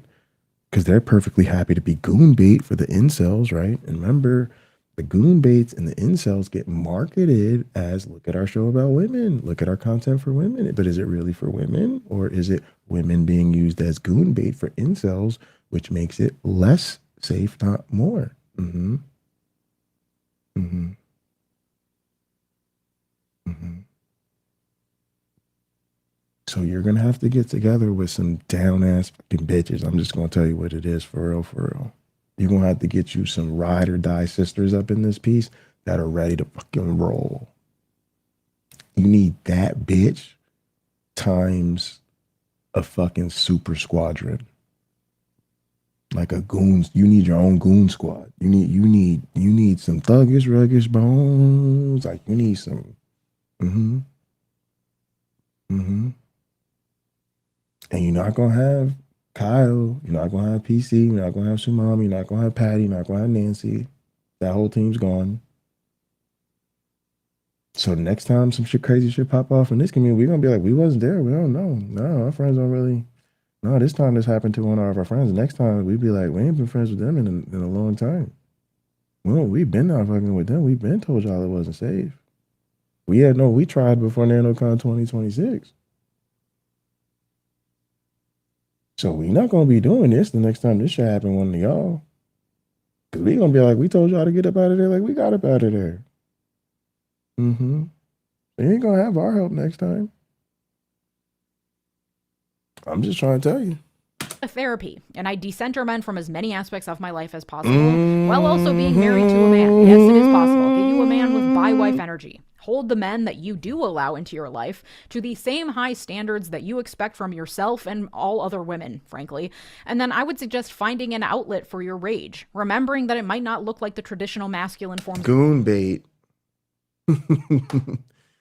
Goon bait is when content that is ostensibly about women is actually an example of a fixation on the women who fit a certain aesthetics that are attractive to a certain demographic. Typically a male demographic is prioritized. So rather than it actually being content that centers the experience and issue central to women, it is women being used to attract a particular male audience, usually an audience that is looking for content where they're attracted to the aesthetic of the woman rather than the substance of the content being presented by the woman. In the wrestling community, we call it goon bait. It's the difference between great women's professional wrestling that features long-term storytelling, great character depth, and amazing in-ring fucking matches. You know, good professional wrestling by anybody.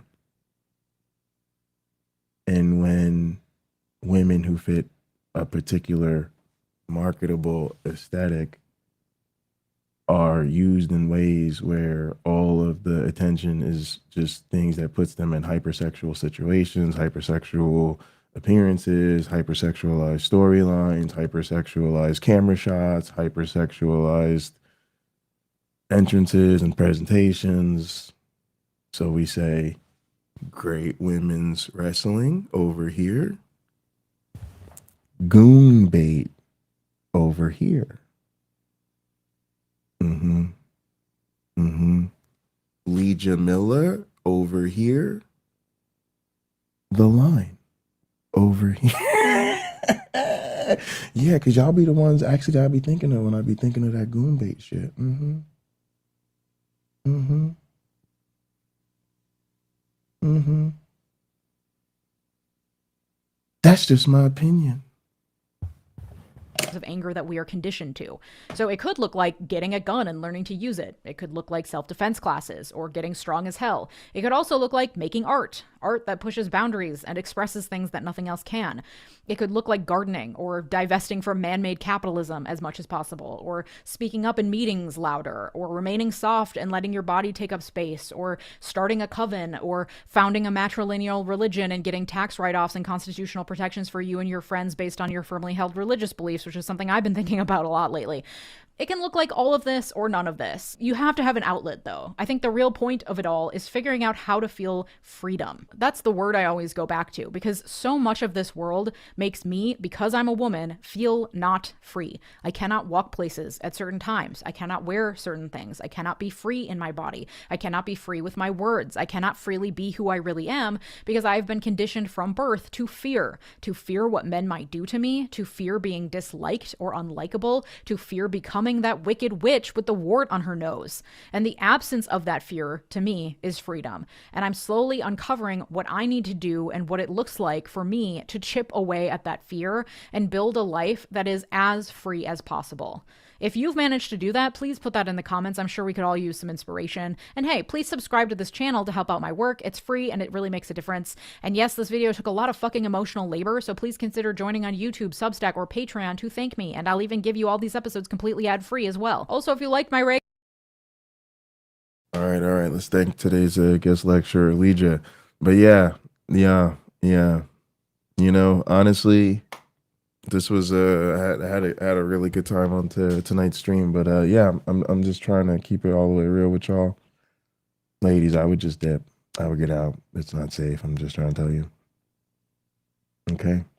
But if you insist on staying and you really want to be safe, you're going to need to roll up your sleeves. And you're going to have to realize what you're up against.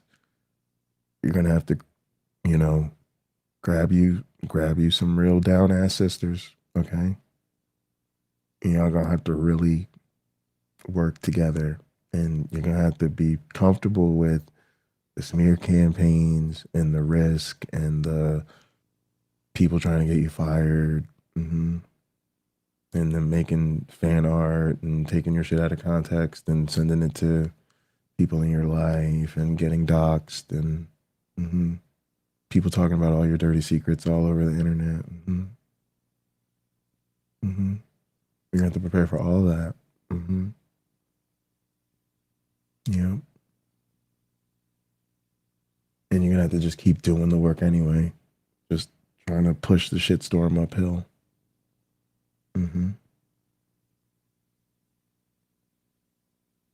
Now, me personally, I don't think this rotted ass structure is worth it.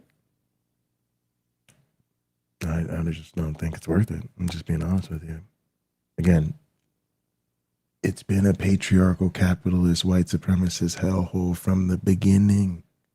We've been trying to tell you for years.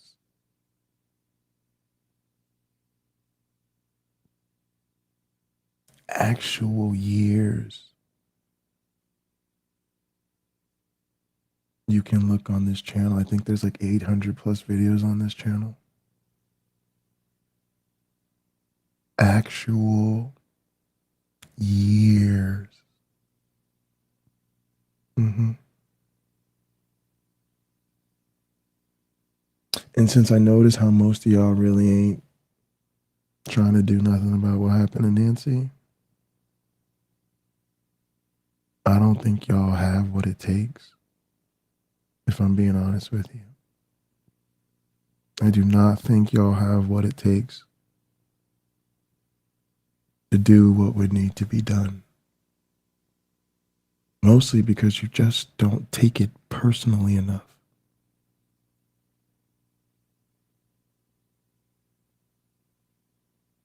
So I would highly recommend a flight. It's so much easier to just leave.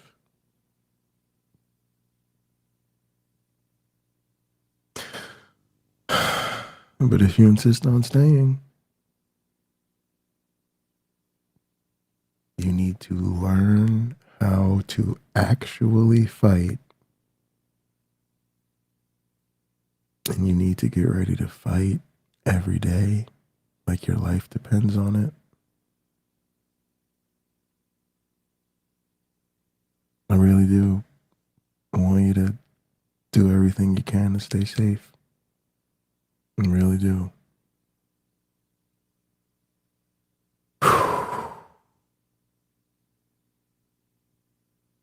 But I really think you should just leave all this shit behind.